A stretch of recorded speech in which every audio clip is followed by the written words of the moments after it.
This means that, roughly speaking, only 3 million out of the 11 million Negroes who are qualified to vote take an active part. And the remaining 8 million remain voluntarily inactive. And yet it is this small minority, the 3 million Negro voters, who help determine who will be the next president. If who will be the next president can be influenced by 3 million Negro voters, it is easy to see why the presidential candidates of both political parties put on such a false show with the Civil Rights Bill and promises of integration. They must impress the 3 million voting Negroes who are the actual integration seekers. And if so much fuss is made over these 3 million integration seekers, what would the presidential candidates have to do to appease the 8 million non-voting Negroes if they ever decided to become politically active? They hold the balance of power. Who are the 8 million non-voting Negroes? What do they want? And why don't they vote? The 3 million Negro voters are the so-called middle-class Negroes, or high-class Negroes, or uppity Negroes, who are referred to by the late Howard University sociology professor E. Franklin Frazier as the black bourgeoisie, who have been educated to think as patriotic individualists with no racial pride whatsoever, who believe in and look forward to the future integrated, intermarried society that is constantly being promised to them by the Negro politician. And therefore, this integration-minded 3 million minority remain an active part of the white-controlled political parties.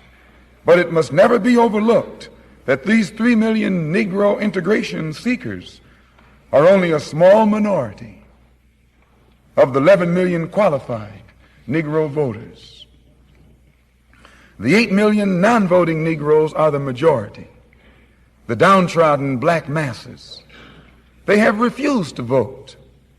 They've refused to take a part in politics because they reject the Uncle Tom approach of the clergy politician leadership that has been handpicked for the so-called Negroes by the white man himself.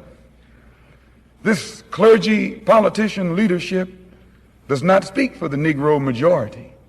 They don't speak for the black masses. They speak for the black bourgeoisie, the brainwashed, white-minded, middle-class minority, who, because they are ashamed of their race, because they are ashamed of being black and don't want to be identified with black, they are seeking to lose this black identity by mixing and mingling and intermarrying and integrating with the white society. The race problem cannot be solved by listening to the white-minded, brainwashed minority. The white man must try to learn what the black majority want. The president would be wise to try and learn what the black masses want. And the only way to find this out is by listening to the man who speaks for the black masses. And I can declare to you tonight and to the entire world that the man here in America who speaks for the majority, the downtrodden, dissatisfied black masses, is this same man who so many thousands of our people are flocking toward to see and hear. This same Mr. Muhammad who is labeled by you as a black supremacist and as a racist and as an extremist. If the 3 million middle-class Negroes are casting their ballots for integration and intermarriage, what do the non-voting black masses who are in the majority want? Find out what the black masses want, and then perhaps America's grave race problem can be solved.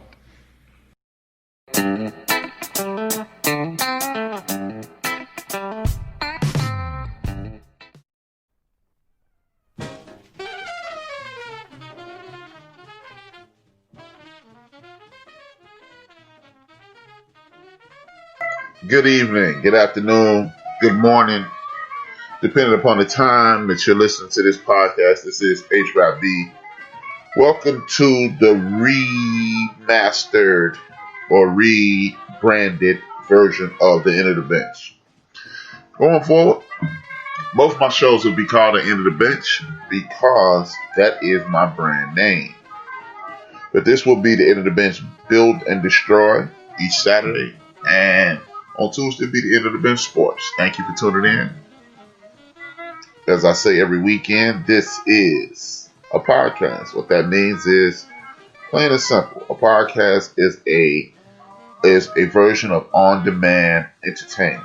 On-demand entertainment allows you to listen 24 hours a day, 7 days a week, and puts you in a position to never be able to miss my show. In the event that you want to tune in to my show, what I want you to do is go to Spreaker.com. Look up Built for This Network, and you can choose from any of the shows that we have on the network. Then you can go to Spotify, you can go to iHeartRadio, you can go to Podcast Addict, Deezer, iTunes, and wherever you download your podcast from, and tune in, subscribe, leave a comment, good, bad, or indifferent, but please leave me 5 stars as a rating, especially on iTunes. It really doesn't make a difference how many subscribers I have, it's how many comments I get. That's how it is determined how popular I am. So haters, feel free. Show suck, I hate it, but just make sure you rate and give me a 5-star rating, and then say what you want to say. Hey, that's how it works. So you can even hate and participate and make sure my day is great. With that being said, what I want to do is acknowledge my ancestors and my family. Without them, there would be no me. And for every time I launch a show, what I do is this. I acknowledge my ancestors. I put them in a position of respect. If you acknowledge your ancestors, what they do is, in turn, send down protections and blessings to you. So, I acknowledge my family each and every show. The names are below. The Pollards, the Turners, the Battles, the Cottons, the Harpers, the Baileys, the Crisp, the Lansdowns, Williams, Liggins, Duncan, and Williams, and me, my sisters, my brothers, my mother, and my father out of the Williams clan. We are in the building.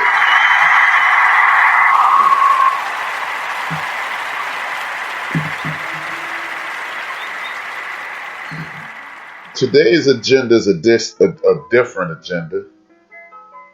As you heard, the ancestor Malcolm X, El Malik Shabazz, or Malcolm Little, depends on when you met him in his life, right? He mentioned how, I posted that for a specific reason. He was talking about voting and the betterment of the entire community at large. You may agree or disagree with his methodology. You may disagree or agree with the people who he aligned himself with. But what you will never be able to disagree with is the concept of him surviving. Him surviving has everything to do with everything that he does. It's easy to disagree with Brother Malcolm and be like, hey man, he talked about this. You can call, as he stated, you can call him a black supremacist. As he stated, you can say whatever you want to say about how he handles his business. But one thing you'll never be able to question is his undying love for the community he's a part of genetically. A lot of people get upset with him because he speaks his mind about his folks. And it boggles my mind when people get upset with him that are part of his community. Now, it is a rare occasion that a clear-thinking person gets upset and disagrees with him. I've literally heard people from Muslim nations go, hey, I have a problem with Malcolm X. As a matter of fact, my dad gave me the book of Malcolm X when I was a little boy, and it was a pivotal point in my life. See, because the reason most people don't have an issue with him is this and only this. All he's speaking about is Survival of the fittest. Surviving in a situation to whereas everything in the world is against you. Period. Point blank, full stop, and go. That's all he's really talking about. And a lot of people get upset when you stand up for yourself. Because in order to stand up for yourself, that means they feel as if for you to be your own full person, they have to be less of who they are. And it just shows you the small-mindedness, the inability to be sincerely caring for someone, and the destruction that that person carries with them. And they'll tell you that they don't have an issue with you. And as you look at what's going on in the United States today, we are exactly where we were 55 years ago, 55 years ago. Or worse. Or worse.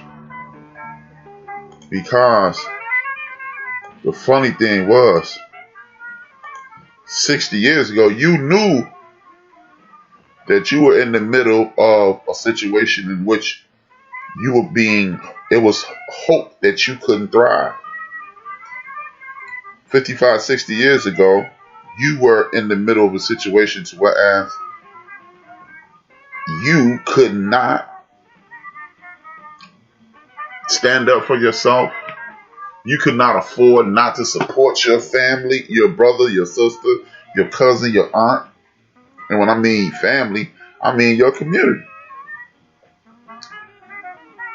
And 2019 and 2020, or hell, since the 2000s have started, you have a legion of people who will fight you, that look like you, that comes from the same background as you, and they will fight you because you said, hey, I need to make sure my house is clean first, and then I can help somebody else clean their house. Meaning I can need to fix my community before I fix yours. Or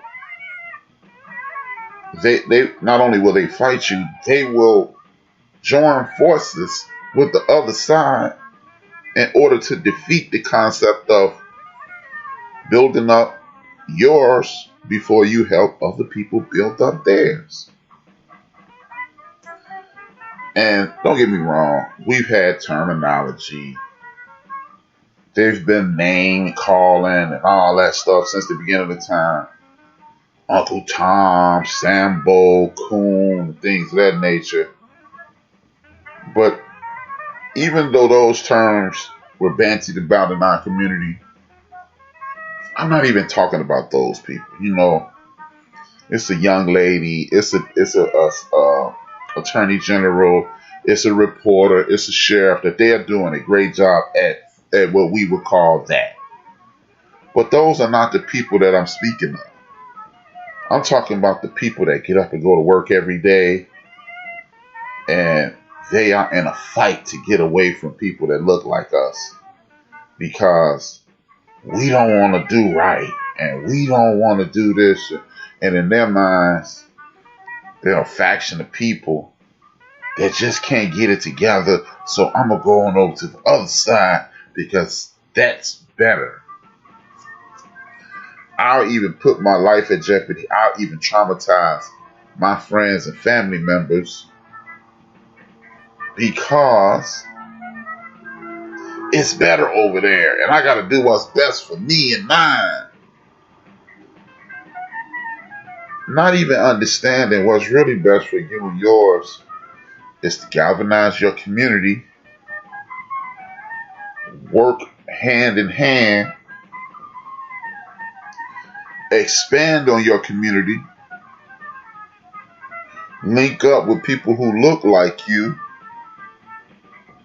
strengthen that, and then, and only then, will you have the power, the intestinal fortitude, and the strength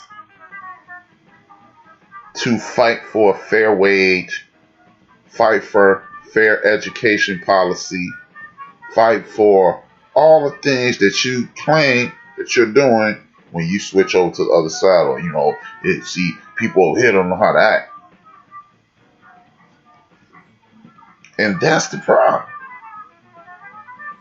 Because when Malcolm X was speaking, you notice it was 12 million people in the United States of America. And he was like, 2 million of them, they trying to be part of America first, and then switching over to us as an afterthought. And then it was 10 million Americans that look like us that was sitting there going, hey, what about us? And again, I'm not speaking about the people who don't even realize that you've been genetically modified to be who you are. Man, rap, that's heavy. Genetically modified. Okay. I don't know. If you're new to the show, you've never heard me speak about the science of epigenetics. The science of epigenetics is this. You pass down traits to your children, whether it be trauma, whether it be pride, whether it be work ethic, or things of that nature, generation to generation to generation to generation to generation. And at the end of the day, as a human being, all you really want is peace. You want a nice place to lay your head. You want to be able to get up, you want to get up, do some work, earn your honest wage, nice clean clothes, good meal, someplace to relax occasionally, and then come home and you do it again, right? That's what the average person wants. Now, whether we all like $100 million, that goes without saying. That goes without saying. Oh man, I want to be rich. Yeah, everybody want to be rich. That's not a news flash. Everyone wants to be rich. Everyone wants to live a lavish life. But if you can give the average person in the United States of America nice place to live, nice vehicle to get around with, good living wage, their own business, or a good job, they will be okay. And those people are being ignored at an alarming rate when you look like us. It's just a simple fact. Because the reason they were ignored, I lost track. I went to another thing. Talking about epigenetics. Epigenetics is you're passing that down from generation to generation. Something else you will pass down is trauma. 1771. 1771. There was a law passed called marital manumission. This is in the height of slavery is crooked. The country ain't even the country. You just doing what you want to do. And we were at the bottom of the totem pole. And guess what they did? They passed a law saying, you know what, you darker people, what we gonna do is this. You are indentured slave and indentured servants, whether you be a farmer, a house worker, or what have you. What we're going to do is allow you to obtain your freedom papers if you tell about a slave revolt, if you make life easier for a white man, if you save a white man's life. So if you make it better for me, because I got these 300 people on this death camp, and if they say, hey, we killing everybody that don't look like us, I'm gonna have a problem. But if you snitch about that, we can grab hold to this, and then we can make your life easier. You can get your freedom papers. If you make it easier for me, Cotton Gin, Eli Whitney,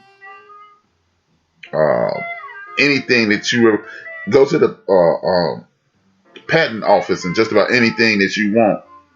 If you look deep enough, you'll find that there was a brother who it was illegal for him to patent that invention, so they took it and made it their own. Or, the most important one is, if it's a slave revolt or a runaway situation, you're going to tell on your brother. Hey man, I don't care. You can sit here and have the greatest nation, Islam, Malcolm X, Marcus Garvey, suit on that you want. But when you are under that tyranny, and if it's any way humanly possible for you to get any monarch of freedom after 10, 12, 20, 30, 50 years of getting beaten, mistreated, you would do what's best for you.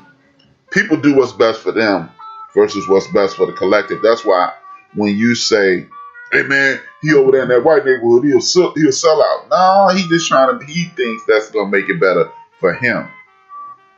I'm not gonna call him a sellout until he does something to sell out. Because again, we banty about those terms way too easy. You don't make people earn those terms, and a lot of people never earn those terms. So I'm not talking about the guy that'll sell you out for nothing. I'm not talking about the dude who live in the projects, who hurting people because he a hurt guy. Not that guy. I'm talking about the guy who's trying to work his way up through corporate America and don't understand that, hey man, you got $200,000 or $300,000. You can open up a business while you work your way up through corporate America. You can help out your community.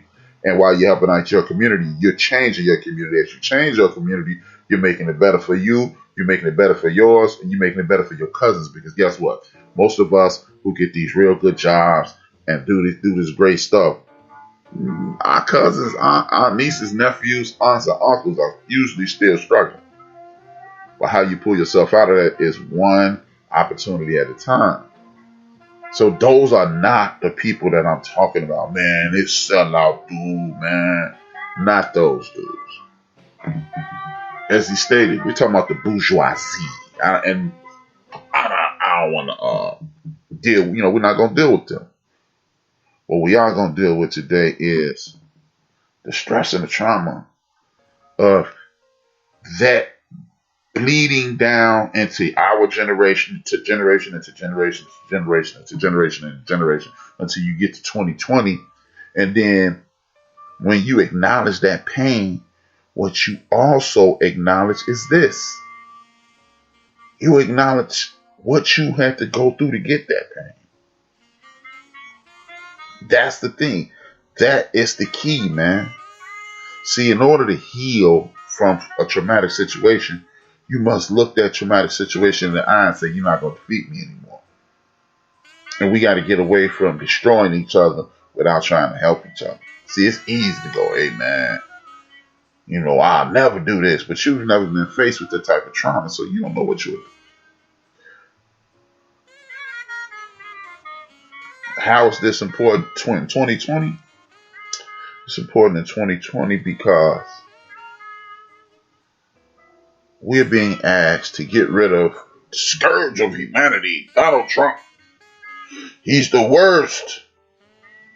He's not doing anything for us. And then guess what? Then you got the people on the side. People who haven't opened a newspaper, haven't looked at a CNN, NBC, ABC, MSNBC, or any of those networks and looked at one paragraph of conversation or listen to one sentence or paragraph of conversation, and then they hear something that sounds good to them and they go, the Democrats ain't done nothing for us, man. And you kind of just shake your head because you realize, you say to yourself, you're really just showing your ignorance. But you don't think you're showing your ignorance. You think you're saying something profound because there was a dude on TV who seemed profound and it made sense. So you regurgitate it. Yeah, man, we got to hold our vote for tangibles. First of all,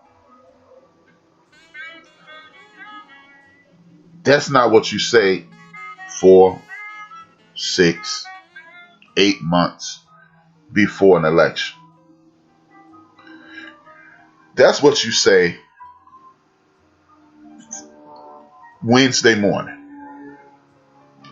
Because no matter who the president is as of Wednesday morning, that's the person for the next 4 years that needs to answer to you. Because either you voted him in play or he's in play and now he needs to do for you. voting for the 10 billionth time out of my mouth is the last step in a process that you need to continue to follow through on. Because guess what? It's easy as hell to say, they've been bullshitting us for the last blah blah years. It's too easy to say that. But, you know, good brother by the name of Corey Holcomb, I watched the show. I didn't watch the entire show, so I'll never get out on nobody who has good intentions anyway. But good brother by the name of Corey Holcomb, he was like, the last thing a black person need is an agenda from black people. And if you're going to look at things from a surface point of view, Corey Holcomb is 100% correct. How you got to tell a brother what the rest of the brothers need? He should already know. But this is a business transaction. I'm going to say that again.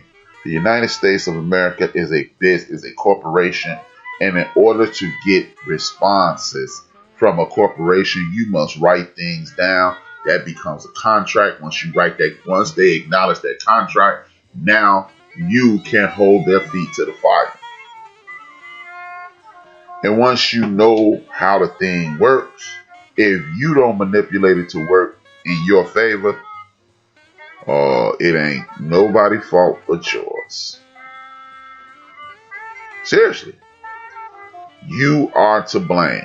It's easy to say, yo, what are you doing? But if everybody starts off at the mirror and says, yo, what are you doing? Things get better. I promise you, things will get better. Now, 55 years after the Voting Act was passed, and the Civil Rights Act was passed, and the Nationalization Act was passed, these things 65 and 66. Know your history. People going, man, so what's the agenda? There has always been an agenda on the table. Whether you realize it or not, there's always been an agenda on the table.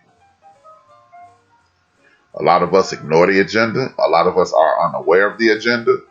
A lot of us are unaware of what's been going on in our community for the last 200 years. And you thinking, man, come on, man, we were slaves back then. But see, that's why I need you to delve into your history. Delve into your history, and you will know that, yes, for 200 years, brothers and sisters have been arguing, fighting, and fussing, and cussing, and meeting about things that are going on right now. See, when you know who you are, then you'll know where to look, what to look for, and how to get where you need to be. See, what we do is we go, hey man, how's that going to benefit me? Because the whole world, as far as we're concerned, the world has told you your history starts with bondage. They had you in bondage, you broke out, and then what you don't know, if you are using the United States of America's concentration camps called schools, is there have been conferences of colored people. There have been conferences of African people. There have been conferences of Negro people. There have been conferences of whatever you've been called since the beginning, since your inception here. Indigenous people. They even got a new term from a man, Tariq Nasheed, and others. Foundational people. And again, we keep tearing at each other at the seams until we are going to rip. And that's just the bottom damn line. Keep calling yourself something different. Keep separating yourself. And people will continue to tear you up.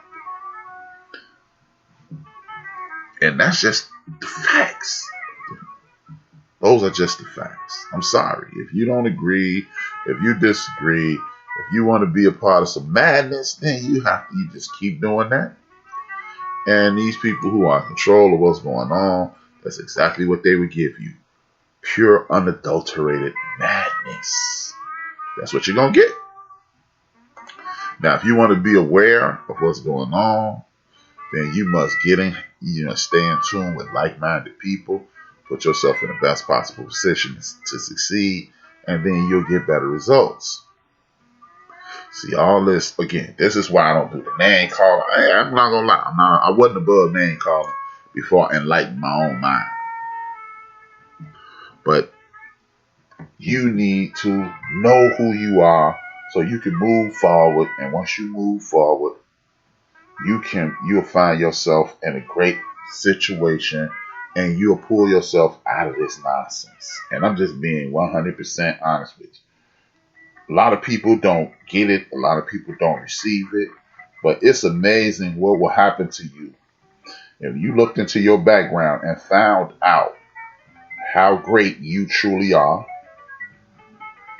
And then what will happen will be this. You will put yourself in a situation to whereas you will be wildly successful because the pride will kick in at that point. The pride will kick in. I'm going to drop a little link in my chat room. If you're not listening, if you're a background listener, thank you for tuning in. Please hit like. Please hit share on your social media. But I'm going to drop this link in there. And this is the next thing I'm going to talk about. It is the convention of colored people. You're like, colored people? That's kind of disrespectful. Let's not focus on the pronouns. Let's focus on what's going on. This is a 200-year-old organization I just put in the chat room. 200 years. People who look like me and you have been meeting and discussing how to improve this. 200 years ago, we were slaves, right? You talking about the late 1700s, the early 1800s, 1820. Yes, 1820. You had people who looked like me and you who were meeting up and discussing how we could become a better nation.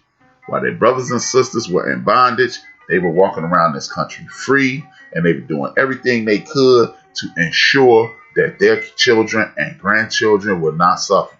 If you don't understand what this means is, I'll give you some of the people whose grandchildren that you know their grandfathers was at these meetings. Some clown by the name of W.E.B. Du Bois. Yeah, W.E.B. Du Bois, his grandfather was at these meetings. He went on to be one of the greater minds in the history of the United States of America, especially from our community.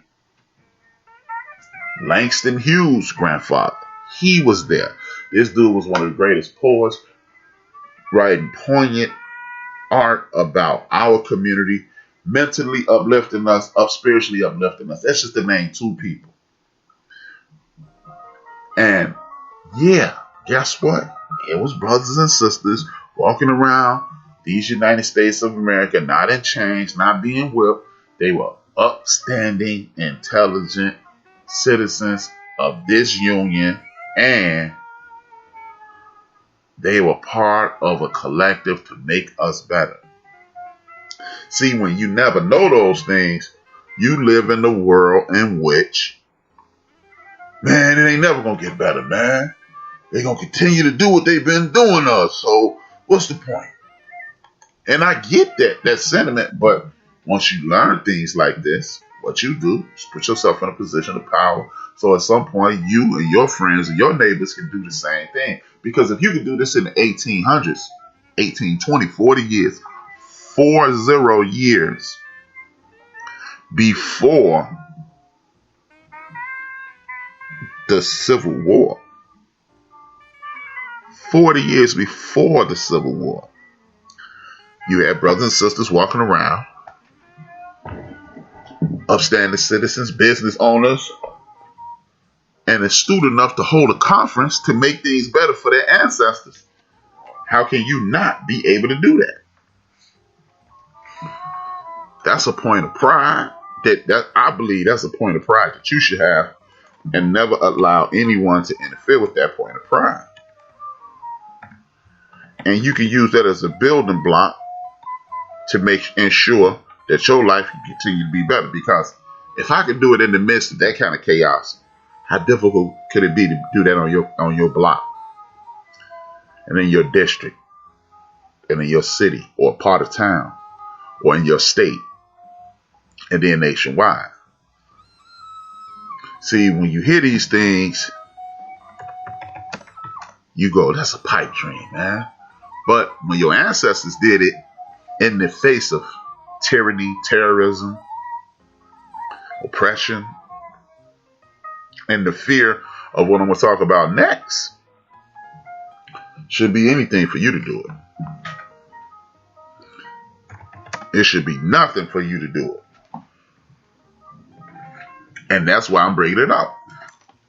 Because if you don't know, you don't know.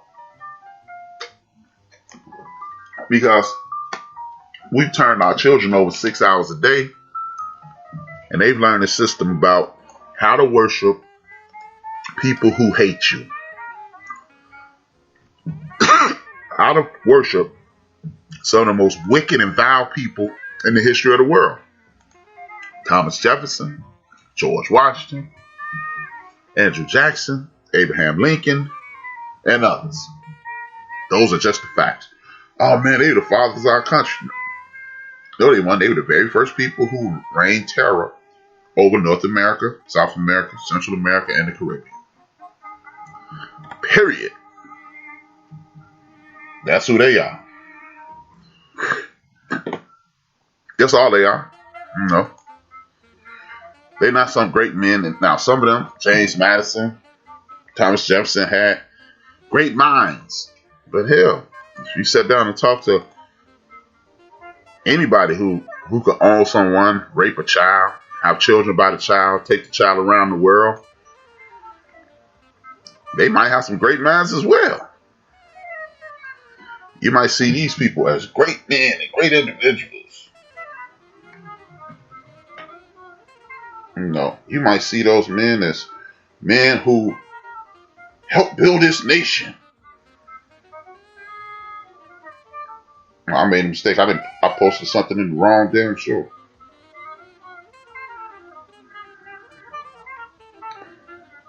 I'm slipping, but that's why you make mistakes, so you can fix them. You acknowledge mistakes so you can fix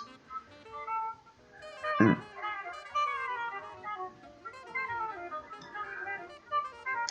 Yeah, I done put stuff in a whole nother show, y'all. I'm slipping. But that's why you acknowledge these things. There you go. That's the conference that I was just telling y'all about. And now I can speak to the people that I thought I spoke to. Well, I think I spoke to them in Lisa's show. I was listening to Lisa's show earlier. Shout out to Lisa. Awesome show earlier. But, like I said, when you know about these things, I personally feel you should get a jolt of pride from these things. And when you get that jolt of pride, it should motivate you. Or even if it doesn't motivate you, it should put you in a position to think, hey man, the next time somebody tries to do something, maybe I'll be a part of it and be on the right side of history. Maybe, maybe not. But your brothers and sisters was at this color conference. Your ancestors were there, moving and shaking, doing the things that everybody in the world that looks like you should want to do. And if that doesn't motivate you, I don't know what will. I really don't. Because, see, when you look at these things, you go, wow. 200 years ago, they were constructing this nation, not including my folks. And how did my folks say, hey, we don't need that. We know y'all don't mean us any good. We know that Constitution that y'all writing has nothing to do with us. And we know you guys are going to keep your foot on our necks as long as you humanly can. So what I will do is put myself in a situation to where as this nation grows, since they're talking about their future, and in the futures of their children and things like that, I'm going to do what's best for me and mine. So if they can do that under the pressure they were under, why can't we do it now? Now we're under the same pressure.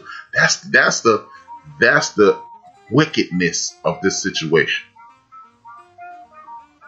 We're under the exact same pressure.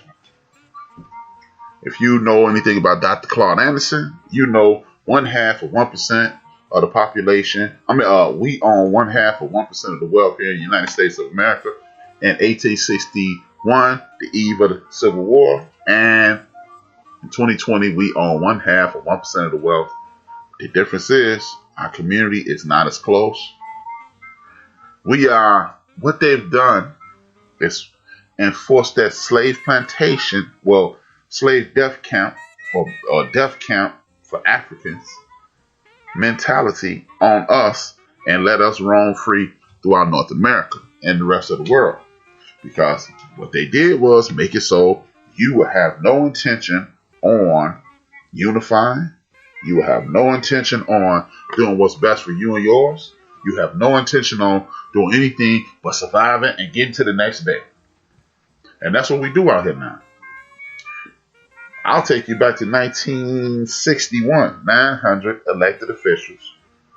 You had 1/2 of 1% of the wealth in the United States of America. Here we are, 60 years later, 1/2 of 1%, and that legislation with 10,000 elected officials. But again, it goes back to, what are you asking them to do? What are you demanding for them to do? Nothing. You can't show up at your significant other's place and just sit on the couch, stomach growling like a hungry fox in your lap, and go, he or she know I'm hungry, so you need to go, because it's 6 o'clock and people eat at 6 o'clock. You can't do that. Not to be successful. You cannot do that and be successful. Period. If you want to be successful, what you're going to have to do is turn to that person and say, hey, I'm hungry. Can you help me? And then they'll do what they have to do to ensure you a successful meal. And that's the way the world works. It doesn't work some mystical way where you know what I want and I know what you want. Because, hey, how about this? I would challenge, what if I challenged everybody in my chat room, everybody who listens to my show, to text or put in the chat room what black people need? I guarantee you will get 50 different answers. I guarantee you will get 50 answers. If it's 1,000 people in my chat room, you will get 800 different answers. So how is it that we expect these people, even if they're part of our community, to do what's best for us if we're not even saying what's best for us? And you can argue, well, rap, you got 800 different choices. And this is where unity comes in, man. This is why they had those conventions. They got together and decided what was the most important thing. Like, if you look at this Donald Trump Platinum Plan, insulting is all get out. The Platinum Plan for the black community? Really? Who you had co-write it? Puff Daddy? Master P? Back in the 90s? The golden platinum tank. But one of the first things that's on there is Juneteenth is a national holiday. I don't have anything against Juneteenth. I love it, as a matter of fact. I knew about Juneteenth before 2020. Most of my brothers and sisters didn't, and they ain't holding that against them, but they didn't. Therefore, it was, wow, I didn't know. But if Juneteenth is never a national holiday, I'll be okay. My life would be cool. If they never say, hey, Juneteenth is a national holiday, you don't have to go to work that day. I'll be okay. Like Ice Cube's Contract Black America, legalize marijuana. I don't smoke weed. Never have. How's it helping me, Cube? And those are the things that I'm talking about. That contract for Black America and Platinum Plan. But as Malcolm X mentioned at the top of the show, there are 8 million people that look like me and you that have been left out. Well, at that time, it was 12 million of us. So you talking about, if you look at the numbers at that point, you're talking about 45 million people. So you're talking about 38 million people have been ignored. Yeah, 38 million people are being ignored. So this is why we have to come together. This is why we need to live around each other. This is why we need to have those uncomfortable conversations to ensure that these things won't happen. And for the record, when we having those uncomfortable conversations, you check in as a brother or sister or Black or African or Nubian or Moor or whatever you want to do, Muslim, Buddhist, Jew, or whatever you want to do. That's how you checking in.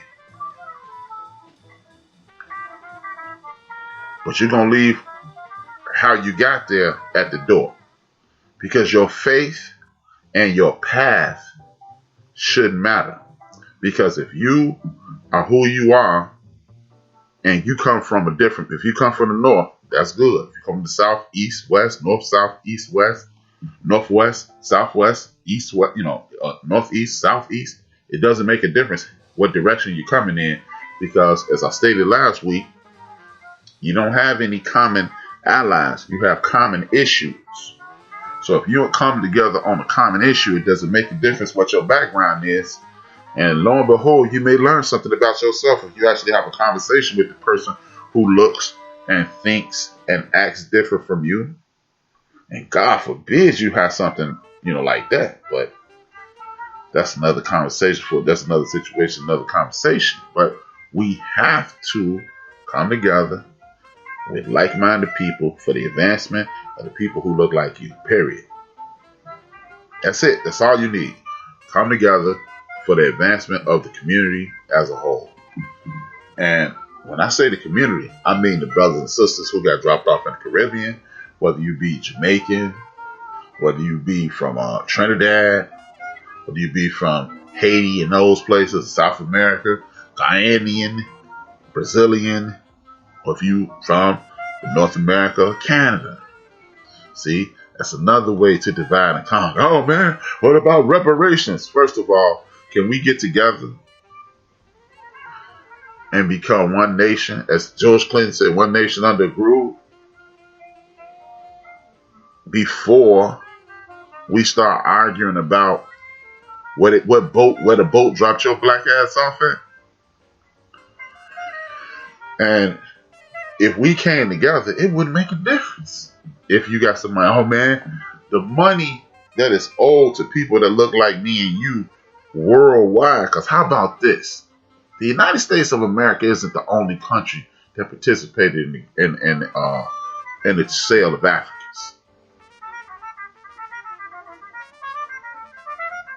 45% of the people that came to the Western Hemisphere went to Brazil. So if you go to Portugal, if you go to Spain, if you go to France, you go to England, you go to Germany, all these nations that owned our brothers and sisters, our ancestors, and say, all of y'all need to give us our money. Will make a difference. But as long as we're separated like a hand, you'll never get anything. So you can, again, you don't have any permanent enemies. Allies in this fight for your emancipation. You have common enemy. And when you know the dudes that are not talking about taking care of you and the dudes that are fighting against the liberation of your community, those are your enemies. And the dudes that are not are your allies. And how about this? Let me give you another tidbit and I'm going to move on. It will be more people that look like you in the country of Nigeria that's damn near on fire right now than are in the United States of America. More Nigerians on earth than black people in the United States of America. Very soon.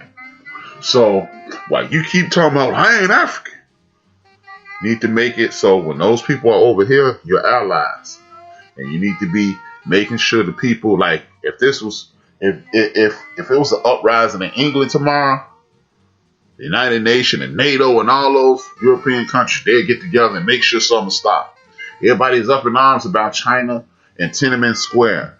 When Saddam Hussein gassed some of his people up in arms. But you got a president over there killing brothers and sisters, and I bet a lot of us don't even know what's happening. How sad is that? Because we're concerned with us and we continue to separate and divide. If somebody's kicking your cousin ass, I don't care if it was your father's cousin's daughter, you would be ready to fight. And that's what the people over there on the continent are. Your father's or your mother's cousin's daughter. You know, somebody separated, or they come from down south, they steal your cousin, somebody run up on them, you be ready to fight. So if we unite on the commonality of our ancestors was taken from one place and separated throughout the world, then you'll stop all this division. And when you stop all that division, we can unite, work together, and then the whole world can give us what they owe us. Not just America, not just Canada, not just South America, not just the United States and Canada, South and Central America, the entire world. What they call the free world, the civilized nations of the world. They had people that look like me and you in bondage. So if you want to do this, it's the only way to get it done. Period. It is no, oh no, man, you gotta, no. We can't do that, because when they fight you, they unite. When people are trying to move into your slot, they unite. Again, I'm going to quote John Leguizamo on the show that I said I was never going to watch again, but somehow last Friday I ended up watching it. It's a show called Real Time with Bill Maher. And John Leguizamo, a Puerto Rican brother from New York, and he said, it's 32 million people Latinx that are registered to vote. It's 30 million black people. And he didn't say it was 32 Puerto Ricans. He said Latinx. That includes Central American, South American, or the Dominicans, Mexicans, Guatemalans, or whatever. It's 32 million of them. But again, they united from all different places all over the Western Hemisphere to say 32 million. It's 30 million of the people who ancestors were put on death camps and called slaves. That are what they call foundational blacks right now.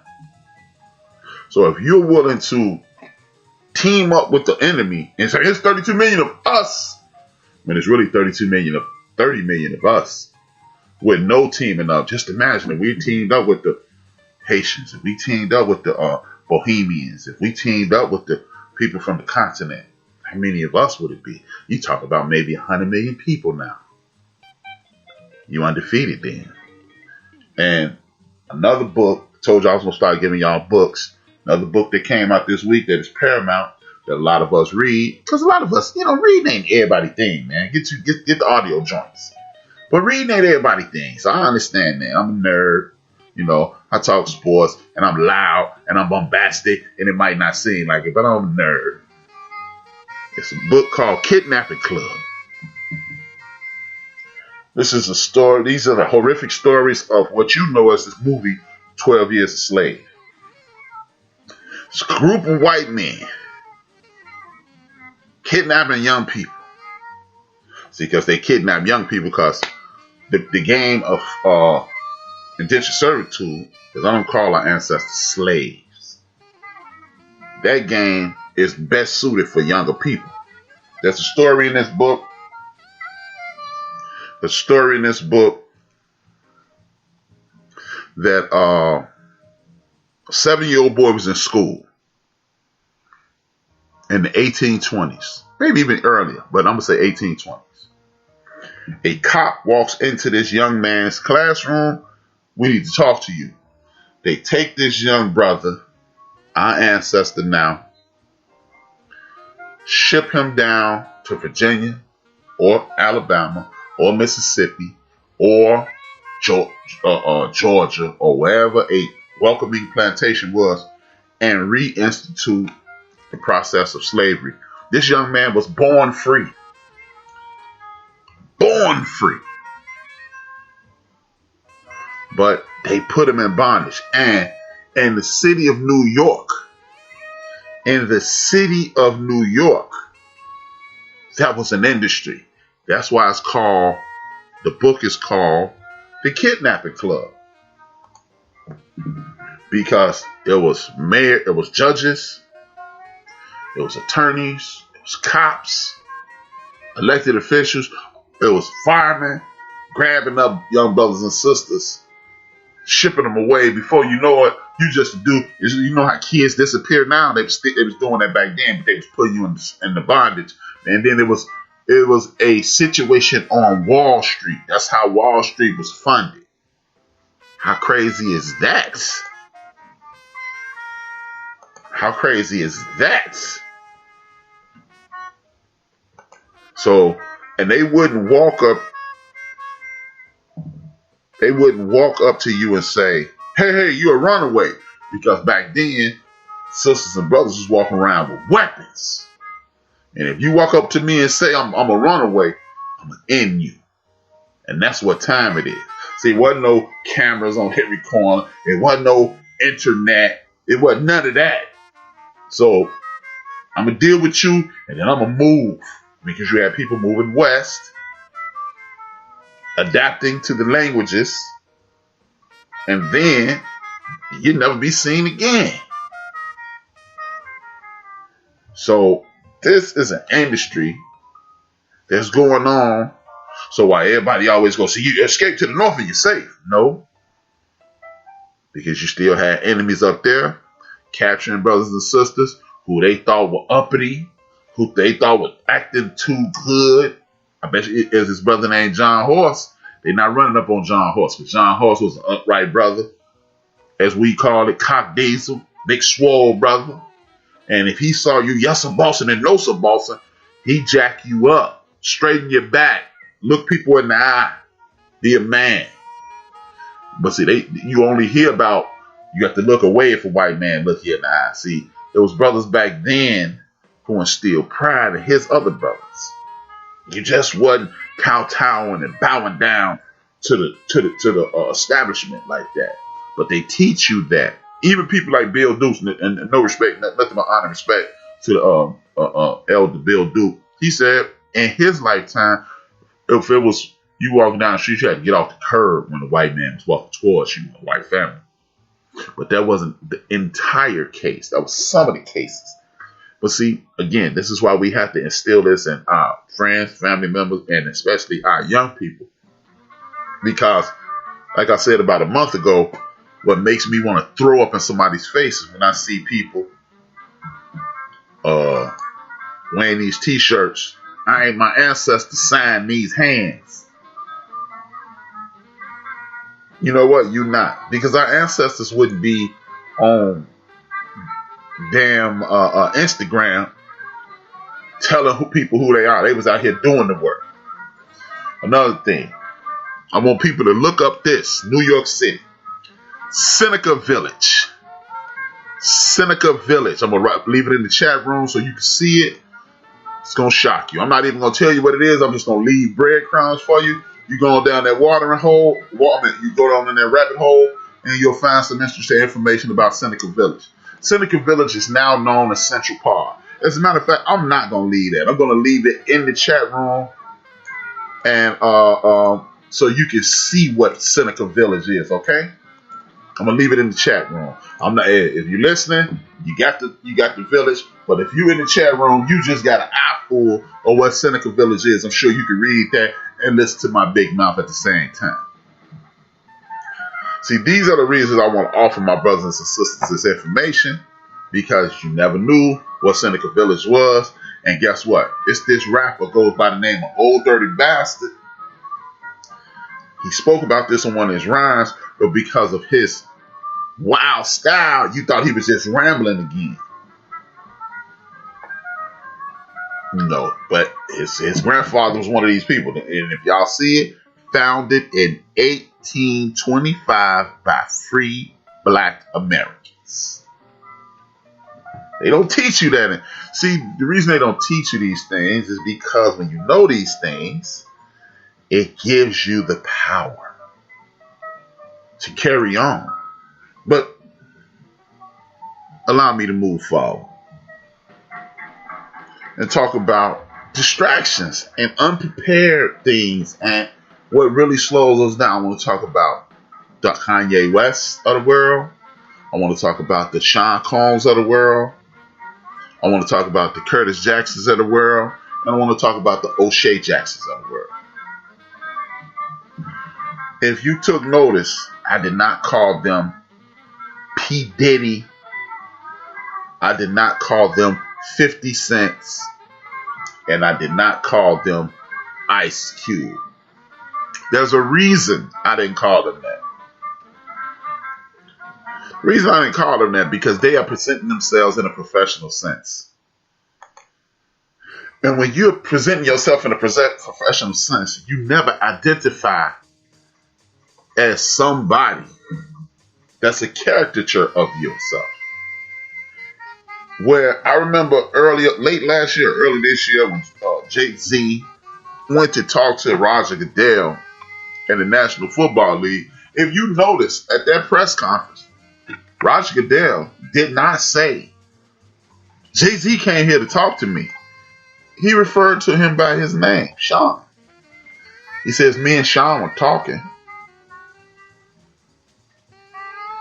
That's because Jay-Z presented himself as Sean Carter. Sean Carter is Jay-Z. Jay-Z is Sean Carter. But Jay-Z is his stage name or pseudonym. Sean Carter is who he is. And that's the thing. Curtis, O'Shea, Sean. Since you guys want to step up for the community, won't you step up in your full self?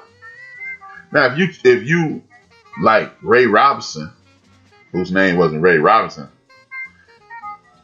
but if you're like, or Ray Leonard, and you change your name to Sugar Ray Leonard or Marvelous Marvin Hagler, if you show up and that's your surname, that's your professional name, let's do it. But Ice Cube is not, his name is not Ice Cube. His mother does not call him Ice Cube. And if you're conducting business, you are not showing up as Ice Cube. Do you think Red Fox showed up as Fred Sanford? Well, he could have, because that's his brother. No. It's just a situation to whereas you guys got to start thinking better, if you ask me. My man, RC just said, HRap, did you watch the interview between Diddy and Charlamagne? I know he talked about forming his own party. And his number one objective was to get Trump out. See, no, I didn't. To answer the question of my man, RC, thank you for participating in the show. It's always good to see you. Thank you for tuning in. I haven't had the pleasure of watching that. And that's why we're going next. Mr. Combs, if you're going to start a party, technically you don't really have to, Sean. You really don't. What you can do is circumvent the actual party that is out there. Create an inner party, much like our counterparts did in the Tea Party, and you could take over both parties if you like. Just, And this is what,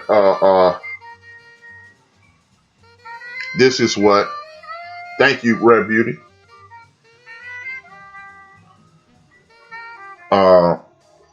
This is what I'm talking about.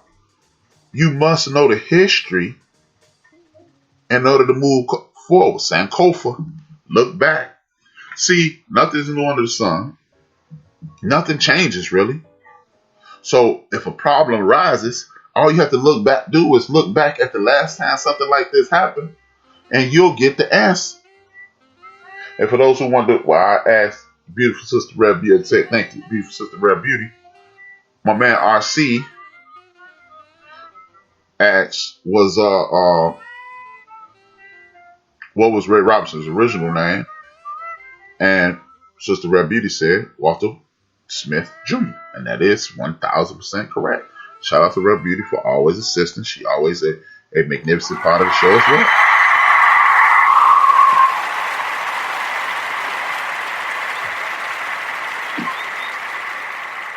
So, Sean, if you infiltrate the parties, if you, again, look back, see what happened in the past when things weren't going somebody's way. What they did was organize a group. They didn't have to create a new, or organize a new party. They organized themselves, created an agenda, infiltrated the Republican Party, took over, became a problem.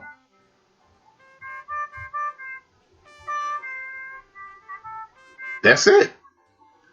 Now, I did hear, my man RC asked me, did I watch the interview? I did hear excerpt. Charlemagne the God. If he knew what that Charlemagne thing was, he'd be disappointed. But that's neither here nor there. Charlemagne the God asked an insanely intelligent question, which was, do you think you should be running this? He said, no, I'm just going to finance it. Salute to my man, Sean Combs.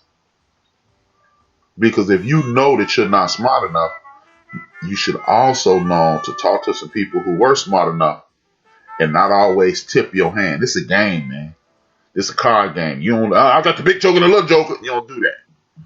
You just wait and then you lay your cards on the table when it's appropriate. This is chess. This is not checkers. This is chess, Sean. But I appreciate the fact that you knew that you were not mentally aware enough to run your own party. That's why I don't do a whole lot of organizing, because I know I ain't the guy, the organizational guy. I'm the galvanizing guy. Me and Dr. King were the same type. I'm an immobilizer. I know how to get the troops. Malcolm X was an organizer. He knew how to be professional and write it out. But you need the immobilizer to get the people's attention. Direct them to the organizer, and then the people move in the right direction. So shout out to Sean Combs, because he is an organizer, obviously, and an immobilizer at the same time. But he's also smart enough to realize he don't have it. Which leads us to our brother, O'Shea Jackson. Whether you want to agree with him, Cube is tripping. First and foremost, the brother Ice Cube did not, I will say, did not make allegiance with one Donald J. Trump. He met with him. The only issue that I have with Ice Cube is this. This is not, we need a contract to put pressure on change. That's what my man Grace from South Central, I was about to address that as he said that. You do not create that contract at 11:40 and everything goes down at 12 o'clock. Because you're not going to get any concessions at 11:40 at a deadline is at 12 o'clock. Again, you should have presented that. Wednesday is election day. Somebody, whether it be Ice Cube, Ice Water, Ice Tea, frozen ice, Mike and Larry, whoever the hell, should have been presenting that 4 years ago Wednesday. Because then, and only then, will you get the proper attention and it will be taken seriously. They met with that dude as a photo op or as an opportunity to continue to splinter our community. Now, if my man Ice Cube would have met with Trump and said, oh, you gonna hook us up? Tell you what, the George Floyd bill been sitting on the table since July. Run that as a show of good faith. If he'd have did it, then Cube, you good business.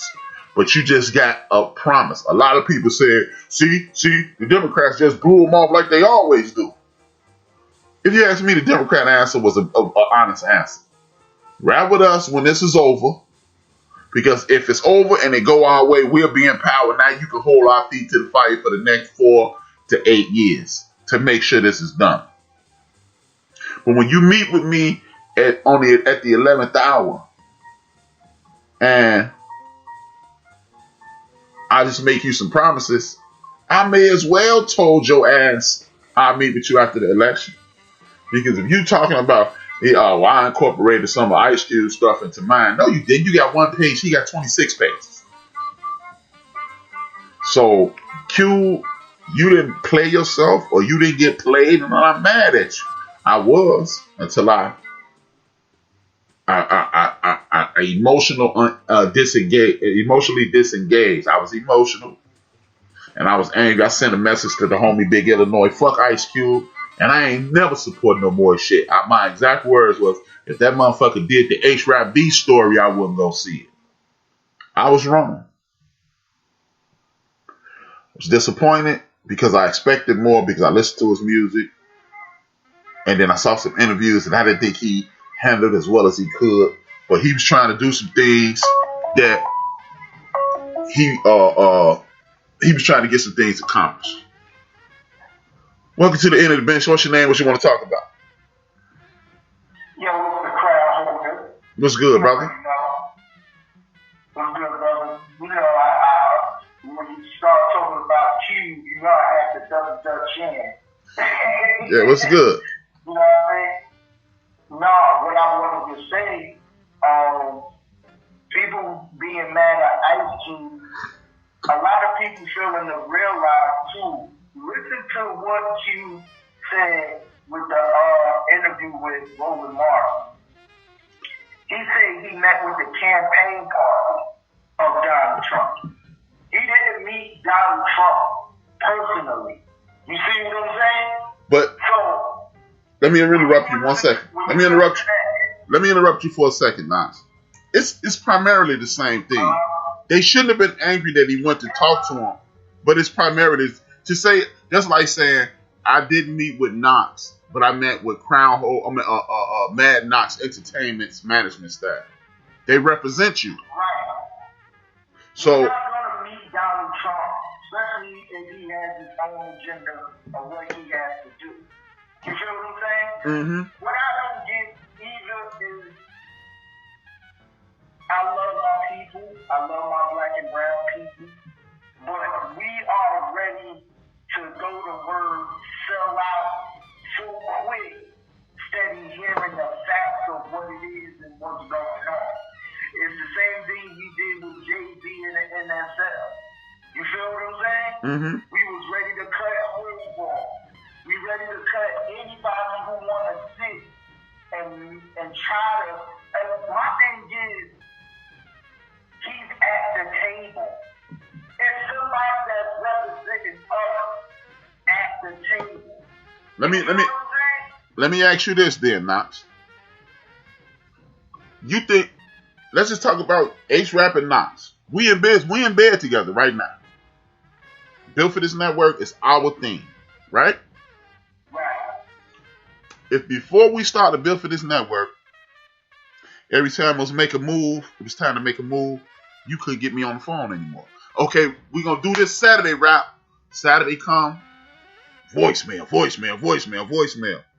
Then you pay for it. The moment it's paid for, you send me the text. It's paid for a rap, I got it. Now you can reach me. Anytime my shows come on Tuesdays and Saturdays. Sometimes they come on Tuesdays. Sometimes they come on Saturdays. Right. Now, it's time to do another business deal. And I show up. And I'm a known bullshitter. Do you meet with me?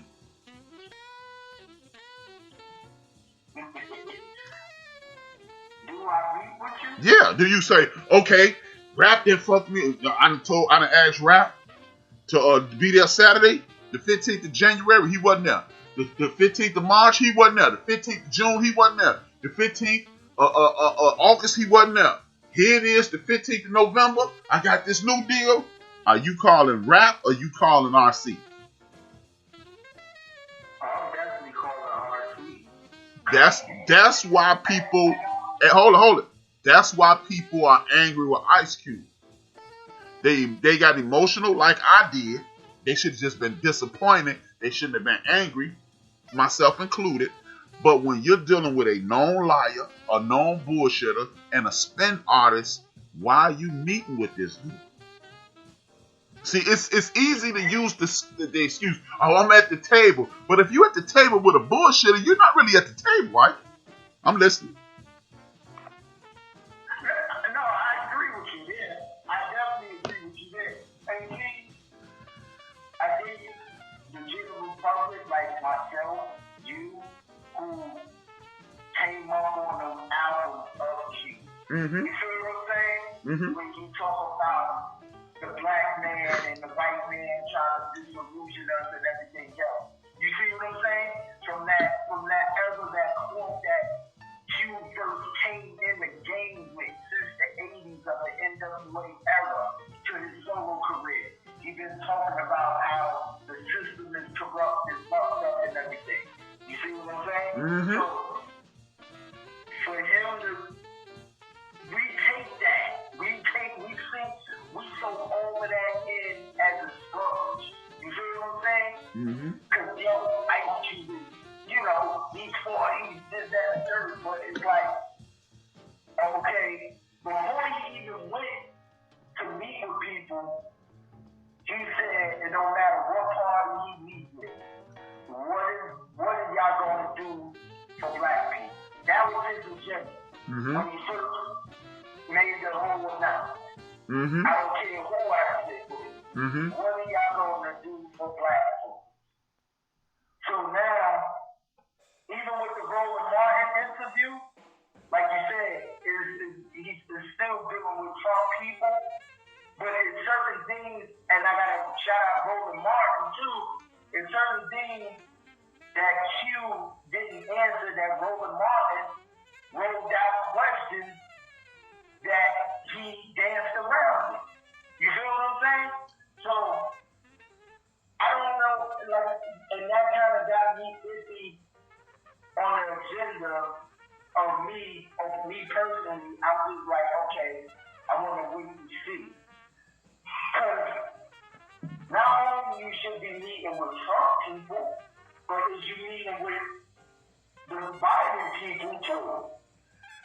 No, he's not meeting with Biden people because they were, to me, they were honest enough to say, you need to talk to us after we get in power, because to have a conversation with us today is pointless. See, everybody took it as they spinning us again, but what happens if I meet with you and you don't get elected? It was a waste of time. And why?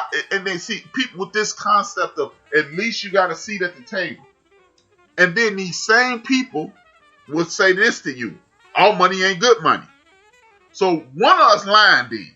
Because if all money ain't good money, why are you sitting at the table with the devil? Because that's what you're doing. See, and it's because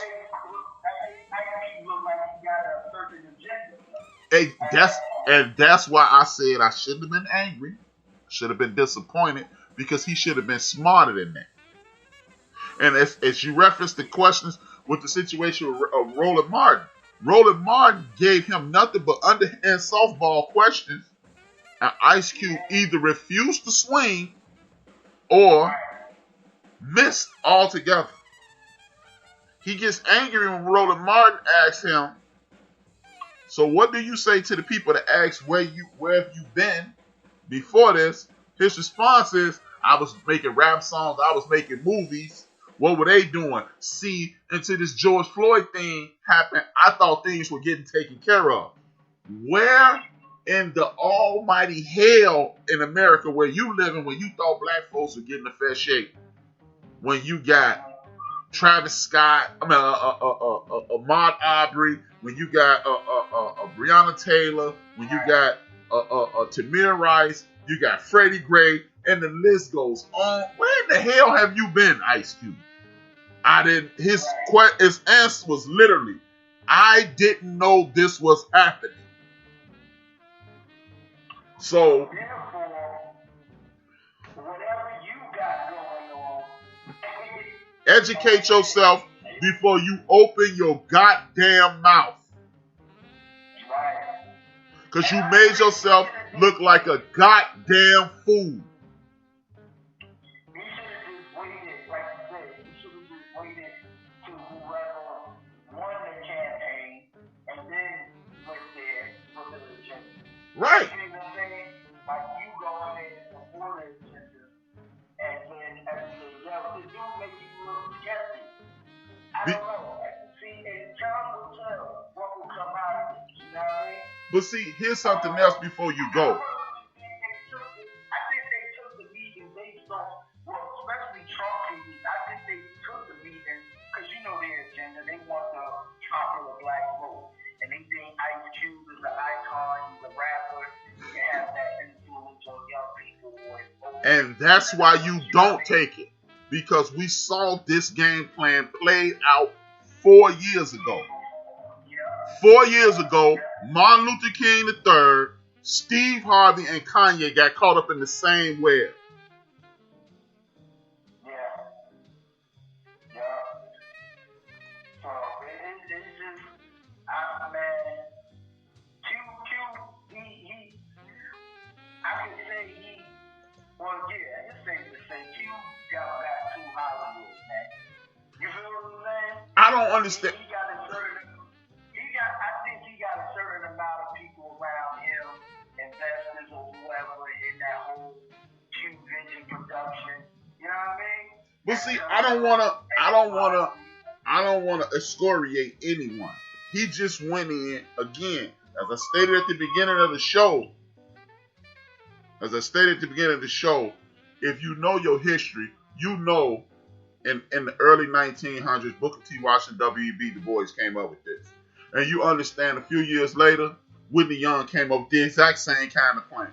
And then you understand Huey P. Newton and the Black Panther Party self-defense came up with the same plan. And then you understand in 1972, Dorothy Chisholm and the black in the CBC, the Congressional Black Caucus, and Student Nonviolent Coalition, and all these black NAACP and all these black organizations met in Gary, Indiana, and they came up with the exact same plan. And then you got several dozen organizations that have been pushing for this since the 70s and the 80s, and they have been getting very little.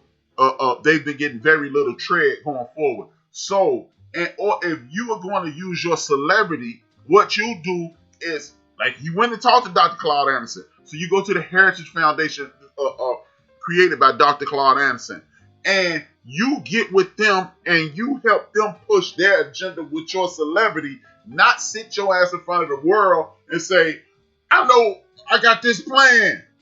And then you got people who've been working their ass off their entire lives behind this very thing that you created, and their plan is more extensive than what you created, and they looking at you like, yeah, you got a plan, but it ain't this detailed, and it's not going to be as effective. Why didn't you just come again?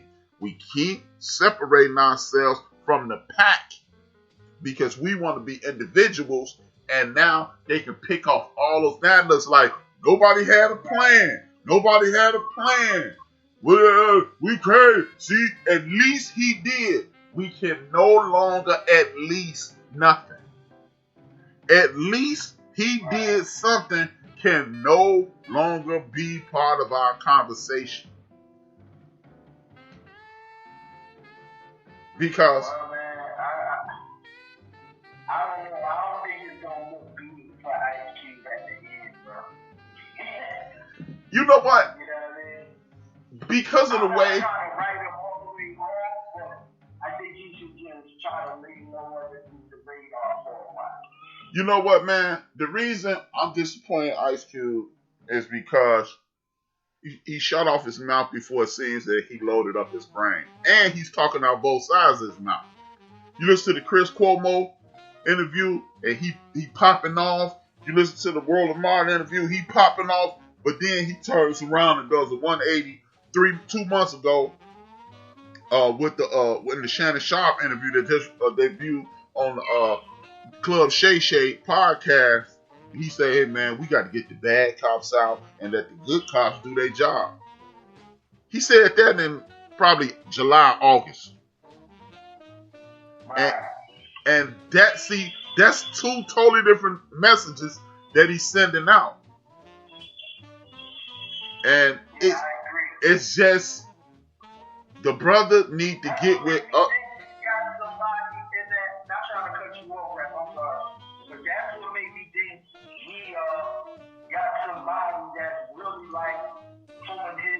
To be like, oh, say this or reinstate that, and you know what I mean?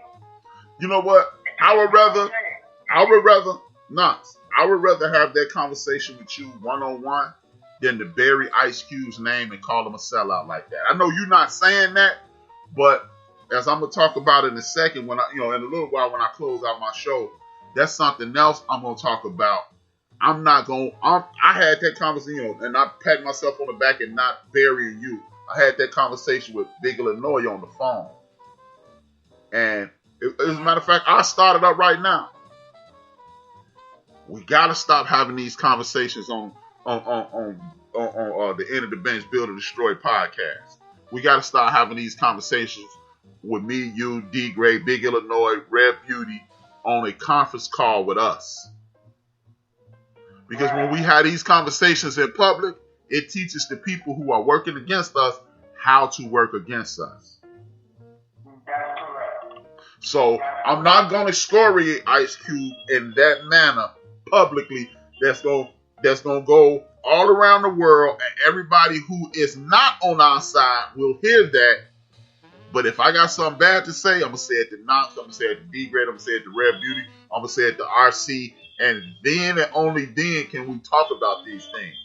Because if we're talking about these things in front of the world and the whole world see we fighting, that's how they get us, brother.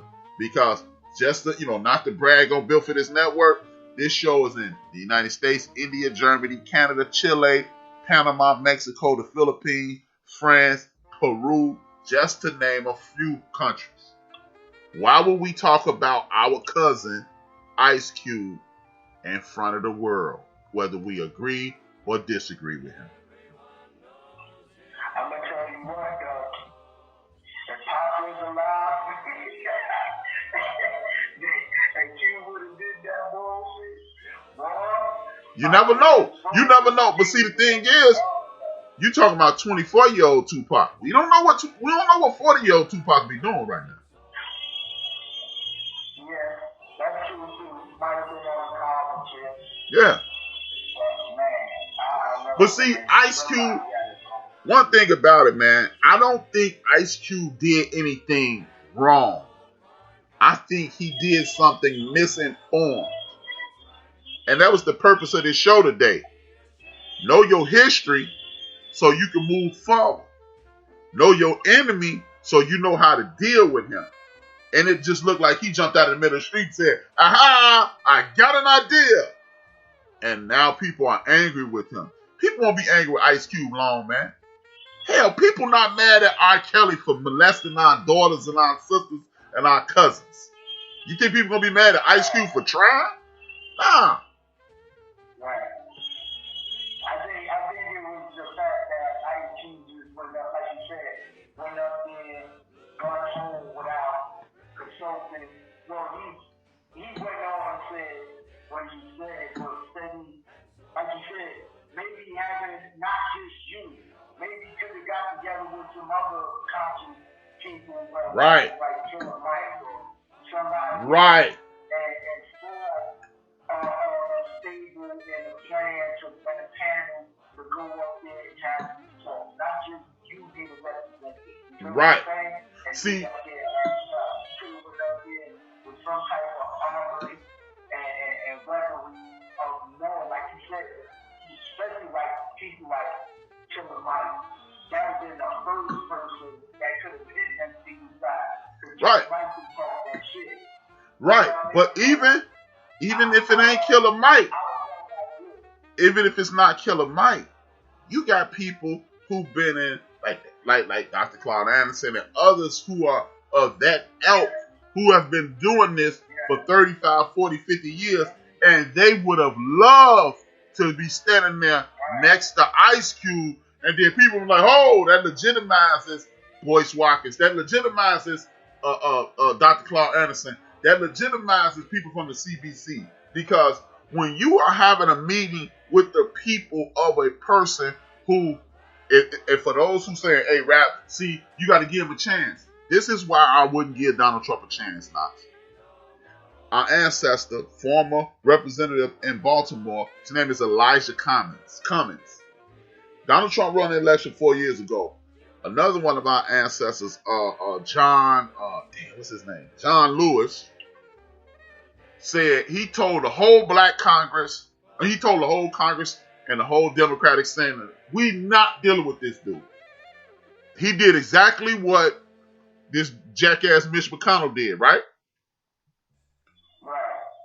We ain't going to the inauguration. Elijah Cummings, our ancestor, he just recently transitioned. He said, yo, John, I know it's a boycott, but I want to try.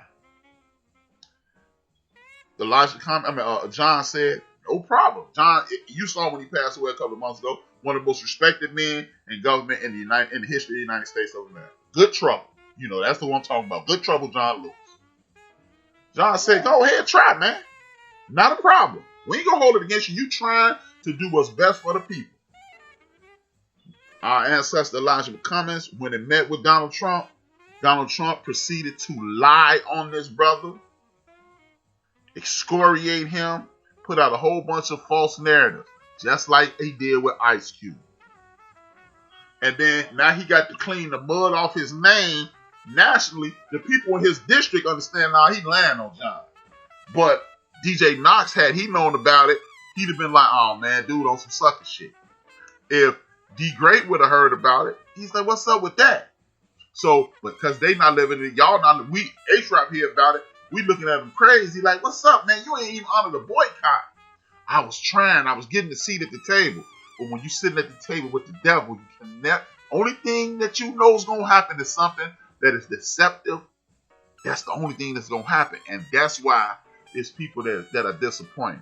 All Ice Cube has to do is align himself with some people who understand exactly what's going on, who are like-minded, and then he will get the respect of all the people who used to love and respect the hell out of him, and people like me who've relaxed, who've taken a deep breath, and fuck Ice Cube, they'll calm down and we'll go, okay, Cube, okay. You Cube, so you gonna get a pass. But I'm going to need you to make up for that foul. I'm going to need you to make up for that hole in the ball, J.R. Smith. You ain't lose the game, but we going into overtime. And that's how I'm looking at Q. I don't want anybody to look at Q, but I want Q to look at the move and go, yeah, I could have did better than that. But you got people on the sidelines saying, oh, at least he tried. If you ain't sit down and come up with because when this came out, Ice Cube, you knew it was going to be a media blitz. So you should have been prepared to answer all those difficult questions. Like when you saw the Roland Martin interview, when Roland Martin asked, he said, yeah, Q, don't worry about it. I've met with these people. They ain't no good, blah, blah, blah. What you meet with them for? Bruh, he answered, I'm a reporter. I'm in media. But what you meet with them for? Dude, this ain't the barbershop, family. This is not the barbershop. And you know, you media savvy enough to do some things, but not all. I agree, man. He definitely should have went up there with like you said, with somebody. You know what I mean? Because like you said, when you go up there united, you feel what I'm saying? Right. And they see that. You going up there united. Oh man, he got this person, he got that person, he got this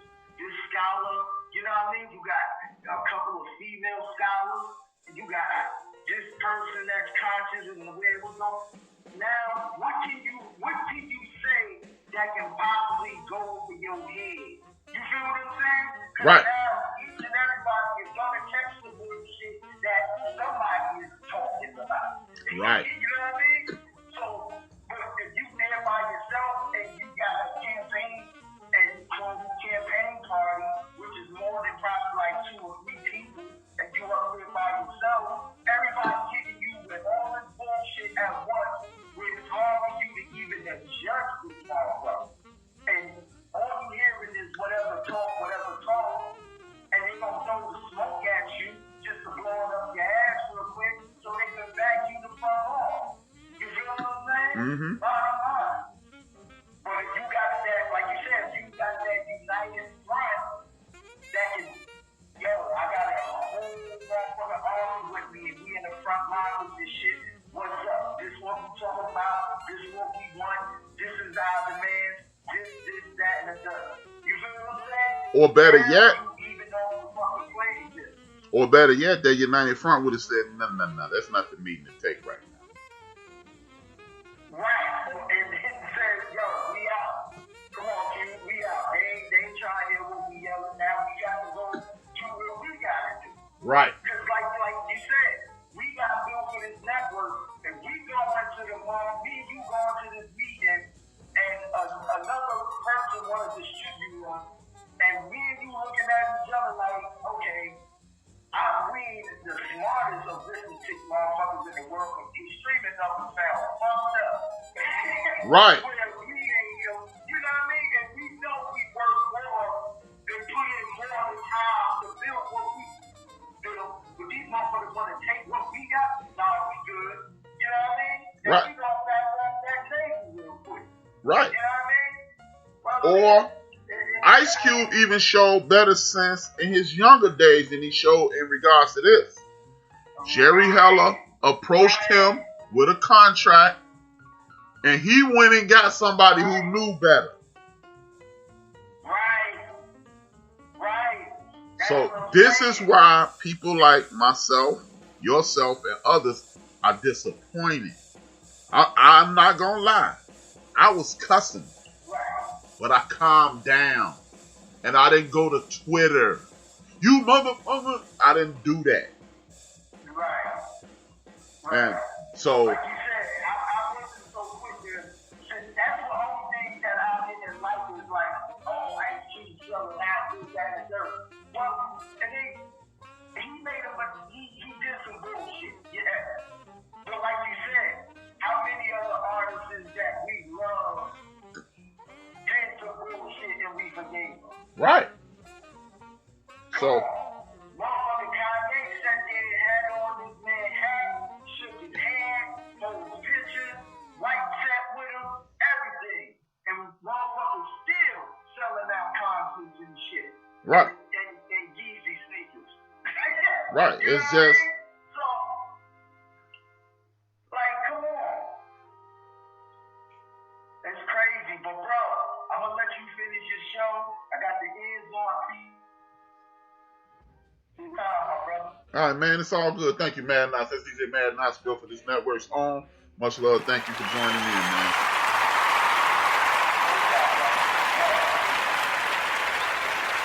But like you were saying, it's not about holding Ice Cube's feet to the fire. It's about expecting more. And I just think I didn't like the technique. And when you're dealing with the devil, you're not going to get positive results. I don't care who you are, whether it's Ice Cube, Chuck D, KRS-One, Kool Mo D, Lil Wayne, or anybody else. You're dealing with the devil. And just to have a seat at the table is not important enough. I think it's a case we could use one sister by the name of Shonda Rhimes.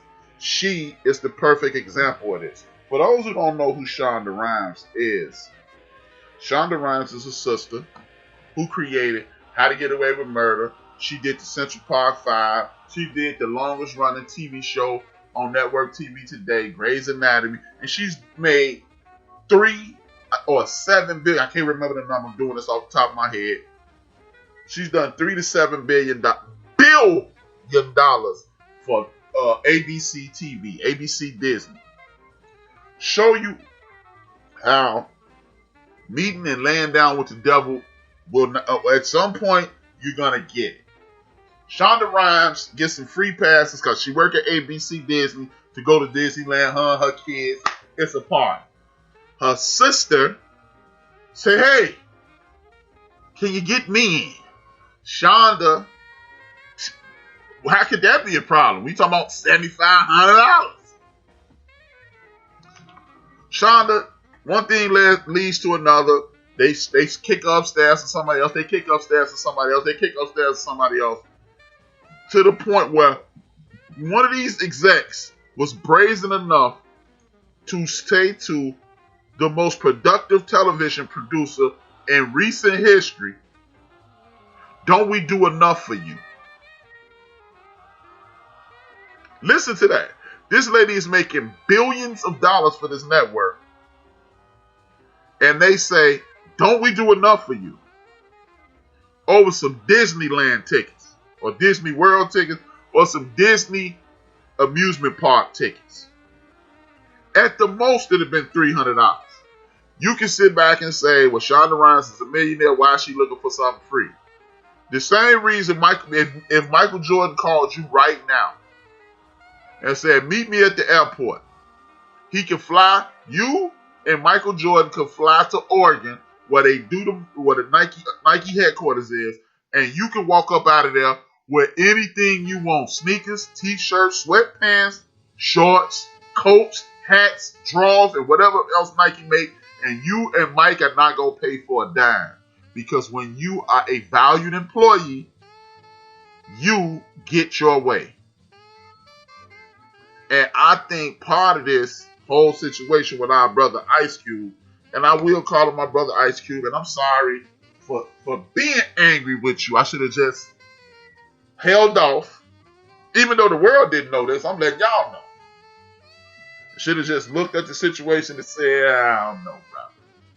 But I did. So I got to take responsibility for that. Accountability is key. And we just knee-jerked it. And I'm glad I'm not like others. I didn't go to Twitter. And when you look at Shonda Rhimes, she left. Now, Netflix is probably salivating. They probably, "Thank you, ABC, for being stupid. Whew, we will get you." Hey, check this out. I bet you Netflix or NBC or CBS or whoever she do some more business with, it could be in our contract that we will give you amusement park tickets to come with us to anyone you want, and you can take anybody in your family you want to go. But see, when you think you're doing somebody a favor, even when they are making you relevant, that's how you treat them. And one of the things, the next thing I want to talk about is something me and my man Mad Knox just touched on. We got to stop talking. I said this on the show before, but it's paramount now. We have to stop talking about family business in these streets. You don't talk about your uncle who's a molester. You don't talk about your aunt who's a kleptomaniac. You don't talk about your parents if they drug dealers or drug addicts.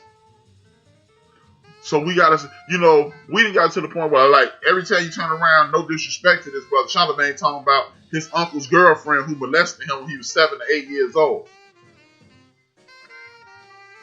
You don't need to talk about that, Charlamagne, or you need to just reference there are people out here getting molested, yada, yada, yada. See, because when you start talking about that, you should encourage people to talk about it with their family members. Because when you talk about it with your family members, you can get resolution. But it doesn't make sense to talk about your ugly family history in front of the world. You talk about that with your family, not the world. So when we disappointed in Ice Cube, we can be disappointed in Ice Cube. I would even say, you can say, hey, we keeping your eye on your Cube Twitter, or social media. But when we running these sucker sellout memes and stuff, all you're doing is teaching these people how to attack us. If you're paying attention to this election cycle, guess what else you need to be paying attention to? The fact that the FBI, the CIA, and all these news organizations are saying that foreign entities like Iran, China, and Russia are watching our community and figuring out what they got to do to trigger us. That means they're also figuring out ways to destroy you. Because they ain't just doing this to be the president. They're watching you to market towards you, to get you to buy certain things, to react to certain things. They're controlling your mind, whether you want to admit it or not. So when I go on Twitter, DJ Mad Knox said suck last night on Built for This Network. Well, actually, that might not be a bad ploy because then everybody tune in to DJ Knox and be like, what was old boy talking about? Might be a move. But I wouldn't do it. But when you do that, it's people that go, oh, there's something going on with HRap and Knox. Let's feed into it. And now they lie on HRap. And then Knox can reference, he did diss me on Twitter. Now HRap, people who follow HRap, they not messing with Knox. People who follow with Knox, they not messing with HRap. And that's another fracture in the community. So let's please start having these conversations like this. Even though this is a show about community enhancement, let's not know that we can talk about surface issues. We can talk about the upliftment. That's the name of the show. We can build up our community and destroy the lies and propaganda about our community. We don't have to talk about the dirty underwear that's in the hamper. We just got to say you need to clean your bathroom. We ain't got to say HRap got rats and roaches. HRap needs to go ahead and clean his crib up, man. He tripping. But you ain't got to talk about he had a plate of food in the middle of his kitchen. He had a cat walking across the stove. That's what we don't have to do. For example, Jamil Hill, respected sister in the community, she tweeted out, black men are just like, they are white, they are just like the white power structure, just waiting to get their turn.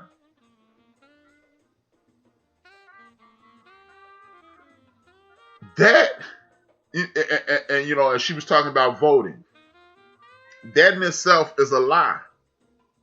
And the reason I say it's a lie is that's that propaganda that we keep putting out there to create black men and white men divisiveness. So, because when you look at the voter poll, the voter rolls, 78% of college educated eligible to vote black men in the last election, 78%, say it again, 78% of black men voted for Hillary Clinton. 78% of black men with college education who voted for Hillary Clinton. On the flip side, 82% of black men who are not college educated voted for Hillary Clinton. That is an overwhelming majority. That's 80% of the brothers voted for Hillary Clinton. So if you're saying that we are just like white men, these toxic masculine white men that want to control the world and hold women down, but 80% of us supported a woman. This is something that has to stop. And if you feel that way, why don't you roll over and talk to your husband about it? I'm quite sure he has homies and you have cousins, and have that conversation in the quote-unquote barber shop. That's all I'm asking, Sister Hill. Because I almost reacted the same way I reacted with Ice Cube with Sister Hill. But again, I made the mistake of mentally attacking Ice Cube, dissing him in Big Illinois, And I said, I'm not going to react that way. I'm going to give it a couple of days. And here I am, a couple of days later, calm down. But I'm not going to diss the sister Jamil Hill, just like I encourage folks to not diss Ice Cube because he swung, he missed, but it don't look like he had any workout. He didn't have no workout. He didn't have no batting training. He didn't have no batting coach. Looked like he just walked up to the plate against Clayton Kershaw about 8 years ago when he was murdering and said, I'm finna hit a home run.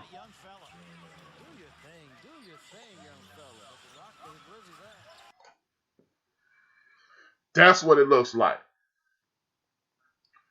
That's what it looked like. So when you are dealing like that, that's when it's a problem with the brother, with Sister Hill and the sister Hill and the brother Ice Cube. People make mistakes.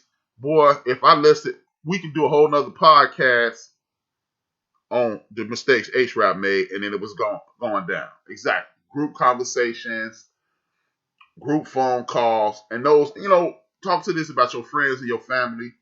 And something else I want to talk about is this.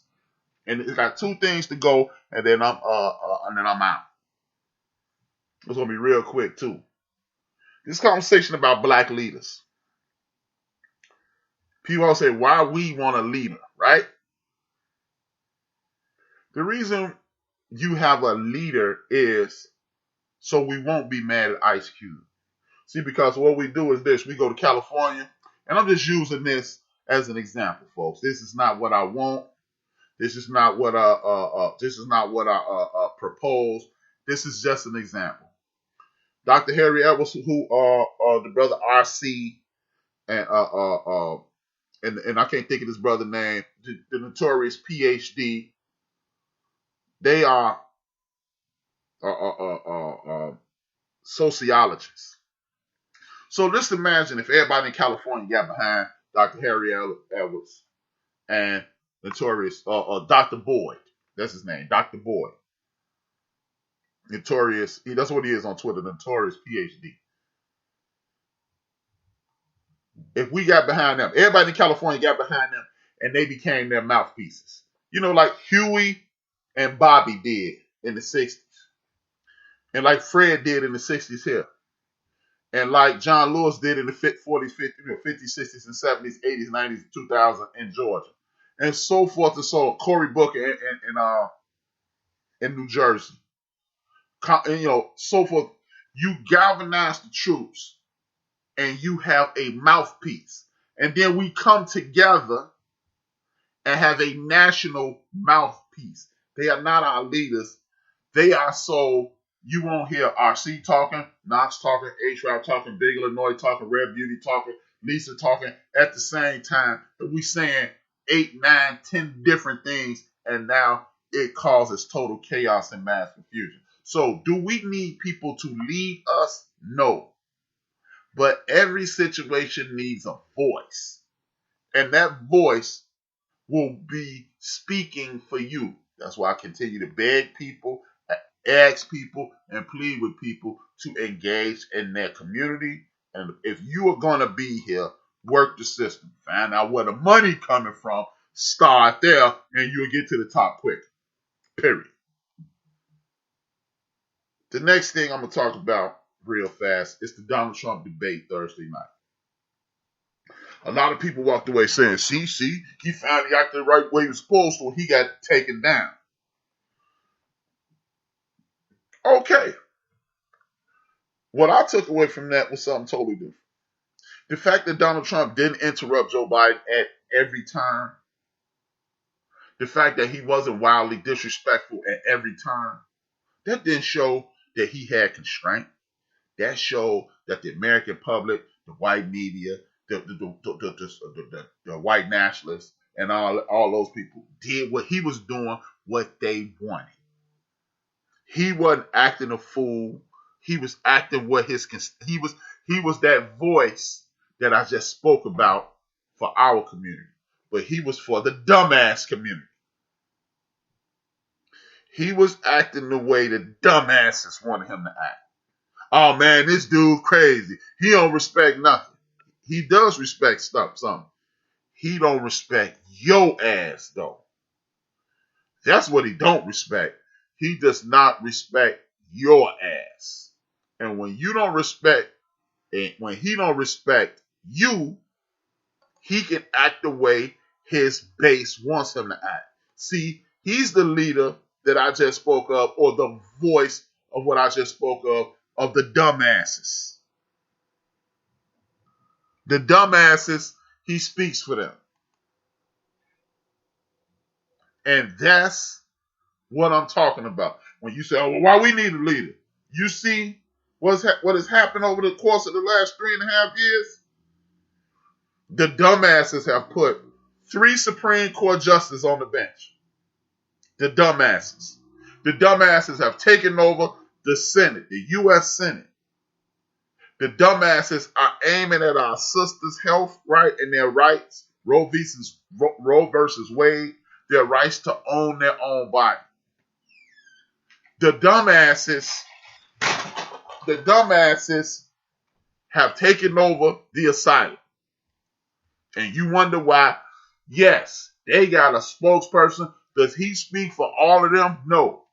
But it's, every time somebody says to you, Donald Trump lost the popular vote by 3 million people, that means it is a shitload of people that did say they like that. And that sentiment is in control of your government right now. So pretend that you don't understand if you like. But there is a tremendous amount of people that support what he does and they like it. Period. So when you go to the Naturalization Act of 1965, when they try to remove that, that's because it was a bunch of people that said, I like that. When they removed the Affordable Care Act, and you got dumbass people on the earth that believe the Affordable Care Act and Obamacare are 2 totally different things, you remember this conversation, please. So for all my brothers and sisters that don't think voting counts, there have been 230 judges put on the federal benches. Those are the people when Nook and Pookie and TJ and Shonda and all these people go in front of a judge because of police obviously planted BS on this person and has to go for an appeal. Those are the people that they gonna go see. You know, the same woman that said, yeah, nigga is an inflammatory word, but it doesn't show that he was working in a hostile work environment. The same kinds of people that say, yeah, this white boy raped that white girl behind a dumpster, but he has a bright future, so I'm not going to send him to the penitentiary. Those kinds of thinking people will be in charge of your appeal. Or how about this? The people that are saying, well, Daniel Cameron, he did his job, and we need to put the kibosh on these jurors, these people from the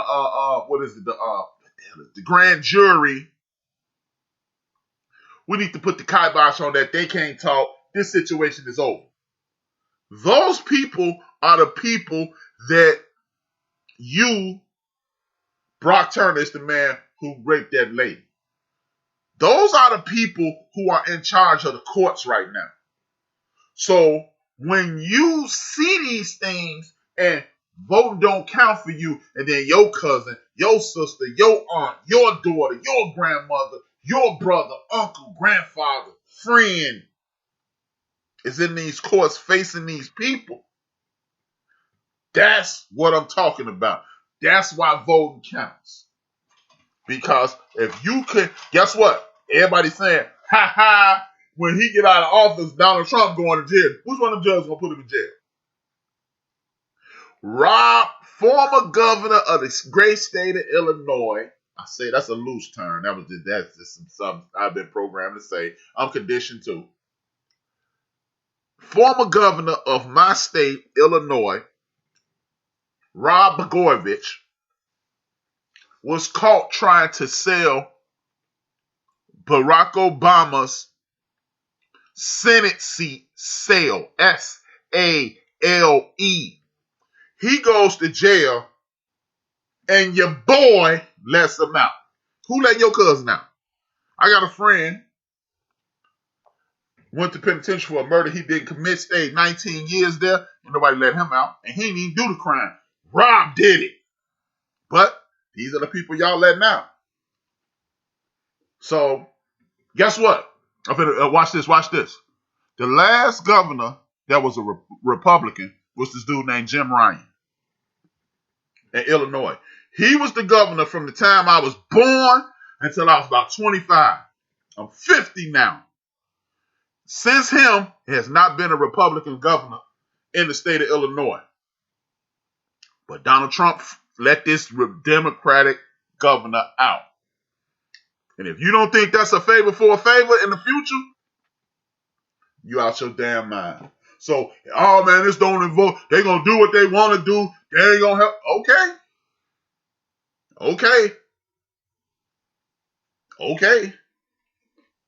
See, it's the long game, man. It ain't the short game. It's the long game. And if you don't want to do it, if you don't mind, go ahead, bro. Do your thing. This dude ain't crazy. He ain't ignorant. He ain't stupid. He ain't none of that stuff that y'all been told. Hey, look, he's a cretin. Well, you letting him do it, family. Here, look, check this out. Donald Trump he ignorant, man. He ignorant. I can't stand him. But why ain't y'all talking about Mitch McConnell, who got the Breonna Taylor, Attorney General in his back pocket? Who got your stimulus package that all of us waiting on in his back pocket? See, Donald Trump is the front man. He's the puppet. He's the face behind Oz. But Mitch McConnell, Ted Cruz, and the Lindsey Graham, they are the Oz that are controlling the puppet that we know as Donald Trump. I'm just letting you know why there are three equal branches of the United States federal government: judicial, legislative, and the executive. Why ain't they getting them under control? So you go, Trump crazy. Trump ain't smart enough or politically savvy enough to work this number that he working. Mitch McConnell is, because he been in place since Lyndon Baines Johnson. Cruz is, because he been in play for a minute. Lindsey Graham been in place since I was in my 20s, and I just told y'all I'm 50. So the people who are around him are working their number. Stop being focused on the Look. I know this is going to seem kind of corny, but to quote Bruce Lee, do not stare at my finger as you will miss all the glory of the sky. Do not stare at Donald Trump or as you will miss all the crooks that are standing behind him. And with that being said, I'm going to take a small break, and I'll be right back to close out the show.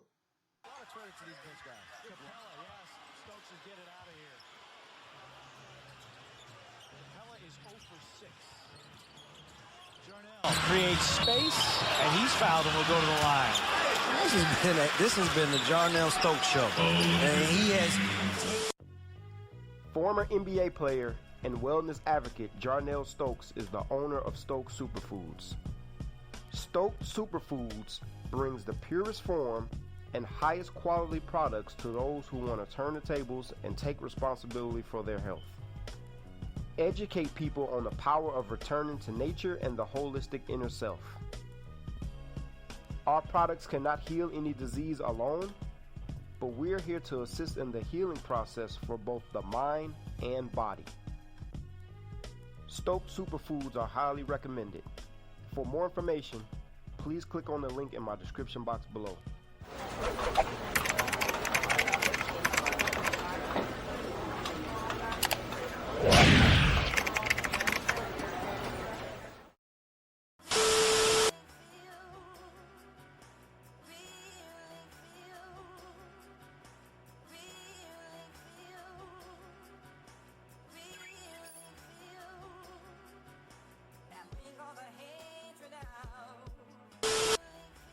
During the 80s crack era, jobs were ripped out of the black community in the blink of an eye. And they replaced those jobs with crack. If you strip away a man's resources, if you take away his ability to feed his family, and you give him drugs, what did you think was going to happen? You're going to use it or you're going to sell it. Even myself as a law-abiding citizen, if you take away my ability to feed my kids, I will commit crimes. If I can't legally feed my kids, I'm committing crimes because my kids will eat regardless, by any means necessary. In the early 80s, just as the drug war was kicking off, inner city communities were suffering from an economic collapse. The blue-collar factory jobs had suddenly disappeared. For black men, these were some of the go-to jobs. During the 50s, the 60s, and 70s, this is how black men ate. This is how they fed their families. Prior to 1970, inner city workers with relatively little or formal education could find work close to home. Manufacturing jobs were transferred by multinational corporations away from American cities to countries that lacked unions. So the jobs were gone, the income was depleted, and it was chaos. And on top of that, they gave us crack. And the war on drugs began. America, it will be government-wide, pulling together the 9 different fragmented areas within the government in which this problem is now being handled. Studies show that people of all colors use and sell illegal drugs. If there are any differences, surveys are to be found that frequently suggest that whites, particularly the youth, are far more likely to engage in drug activities. There are more white users and more white drug dealers. In major drug-infested cities, nearly 80% of young black men have criminal records. When you look at the nation's prisons and jails, they are overflowing with black drug users and drug dealers. It may be surprising to some, but the drug crime was declining, not rising, when the drug war was declared. From a historical perspective, however, the lack of correlation between crime and punishment is nothing new. Sociologists have frequently observed that the government's use of punishment is primarily as a tool of social control. Most people assume that the war on drugs was launched in a response to the crisis caused by crack cocaine. This view holds that the racial disparities in drug convictions and sentences, as well as the rapid explosion of the prison population, reflect nothing more than the government's zealous but benign efforts to address the rampant drug crime in poor communities. I mean, this view is understandable, given the sensational media coverage of the crack cocaine in the 1980s and the 1990s, but it's simply wrong. If we're going to have a successful offensive, we need more money. Consequently, I'm asking the Congress for $155 million in new funds, which will bring the total amount this year in the budget for drug abuse, both in enforcement and treatment, to over $350 million. As far as the new money is concerned, incidentally, I have made it clear to the leaders that if this is not enough, if more can be used, if Dr. Jaffe, after studying this problem, finds that we can use more, more will be provided. While it is true that the publicity surrounding crack cocaine led to the dramatic increase in funding the war on drugs, but there is no truth to the notion that the war on drugs was launched in a response to crack cocaine. On October 14th, 1982, President Ronald Reagan officially declared the war on drugs, doubling down on an initiative that was started by Richard Nixon. Reagan declared that illicit drugs were a direct threat to U.S. national security, and through a series of legislation, we had the outcome of mandatory minimum sentencing laws of 1986. In 1986, when I was coming of age, Ronald Reagan doubled down on the war on drugs that had been started by Richard Nixon in 1971. Drugs were bad, fried your brain, and drug dealers were monsters, the sole reason neighborhoods and major cities were failing. No one wanted to talk about Reaganomics and the ending of social safety nets, the defunding of schools and the loss of jobs in cities across America. Young men like me who hustled became the sole villain, and drug addicts lacked moral fortitude. In the 1990s, incarceration rates in the U.S. blew up. Today, we imprison more people than any other country in the world. China, Russia, Iran, Cuba. All countries we consider autocratic and repressive.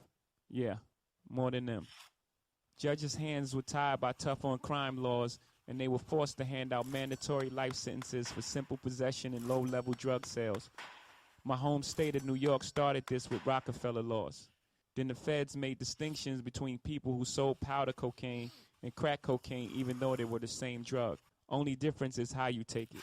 And even though white people used and sold crack more than black people, somehow it was black people who went to prison. The media ignored actual data to this day. Crack is still talked about as a black problem. The NYPD raided our Brooklyn neighborhoods while Manhattan bankers openly used coke with impunity. The war on drugs exploded the U.S. prison population, disproportionately locking away black and Latinos. Our prison population grew more than 900%. When the war on drugs began in 1971, our prison population was 200,000. Today it is over 2 million. Long after the crack era ended, we continued our war on drugs. There were more than 1.5 million drug arrests in 2014. More than 80% were for possession only. Almost half were for marijuana. People are finally talking about treating addiction to harder drugs as a health crisis. But there's no compassionate language about drug dealers. Unless, of course, we're talking about places like Colorado, whose state economy got a huge boost by the above-ground marijuana industry. A few states south in Louisiana, they're still handing out mandatory sentences for people who sell weed. Despite a booming and celebrated $50 billion legal marijuana industry, most states still disproportionately hand out mandatory sentences to black and Latinos with drug cases. If you're entrepreneurial and live in one of the many states that are passing legalized laws, you may still face barriers participating in the above-ground economy. Venture capitalists migrate to these states to open multi-billion-dollar operations, but former felons can't open a dispensary. Lots of times those felonies were drug charges, caught by poor people who sold drugs for a living, but are now prohibited from participating in one of the fastest growing economies. Got it? In states like New York, where holding marijuana is no longer grounds for arrest, police issue possession citations in black and Latino neighborhoods at a far higher rate than other neighborhoods. Kids in Crown Heights are constantly stopped and ticketed for trees. Kids at dorms in Columbia, where rates of marijuana use are equal to or worse than those in the hood, are never targeted or ticketed. Rates of drug use are as high as they were when Nixon declared this so-called war in 1971. 45 years later, it's time to rethink our policies and laws. The war on drugs is an epic fail.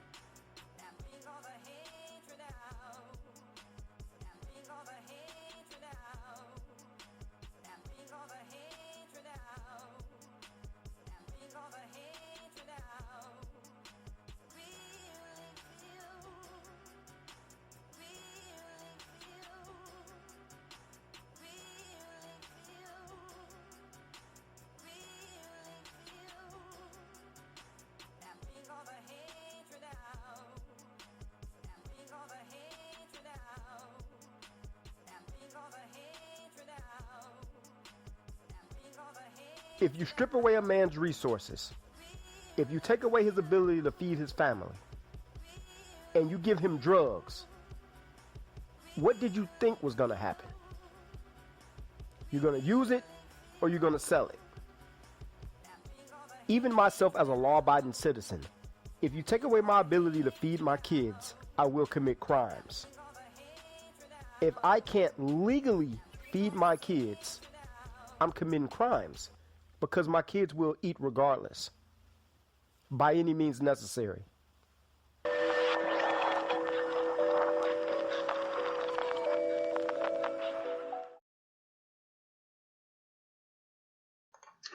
This is HRap B. I'm returning to close out the show. Thank y'all for tuning in. Please tune in to Rated for Life tomorrow. D Great. Monday morning, number one Chief Rock Jersey Firm. The Monday afternoon, it would be DJ Mad Knox. Monday evening, it'll be me. Monday night, it's Mandela Young and his crew. In between us, my sister DJ Rare Beauty. I always forget her. I apologize, but I remember this time. Again, DJ Mad Knox in the afternoon. Me in the evening, the late evening, it would be DJ Rap Beauty, and then Mandela Young and Gigi. Wednesday morning is D Great. Wednesday evening is Deacon Dale. Wednesday night is the Backyard Crew. Thursday, it'll be me and D Great. Friday, DJ Mad Knox. Friday night, late night, it's my man Big Illinois. We wake up in the morning with DJ Purplicious, in the afternoon, I should say. And in 166 hours, your man will be here to do it again. Salute to Reggie O'Shea, a.k.a. the Podfather. Thank you for the inspiration. Thank you for jumping off the whole black podcasting movement. As I say every week, in his honor, dream those dreams and man up and woman up and live those dreams. It's Life Without Dreams flows in black and white. Life with Dreams flows in technicolor and surround sound. And as I say for myself, 2 fingers, 1 word. This your man HRap B, and I'm out. We are built for this network, for the strong, not the weak.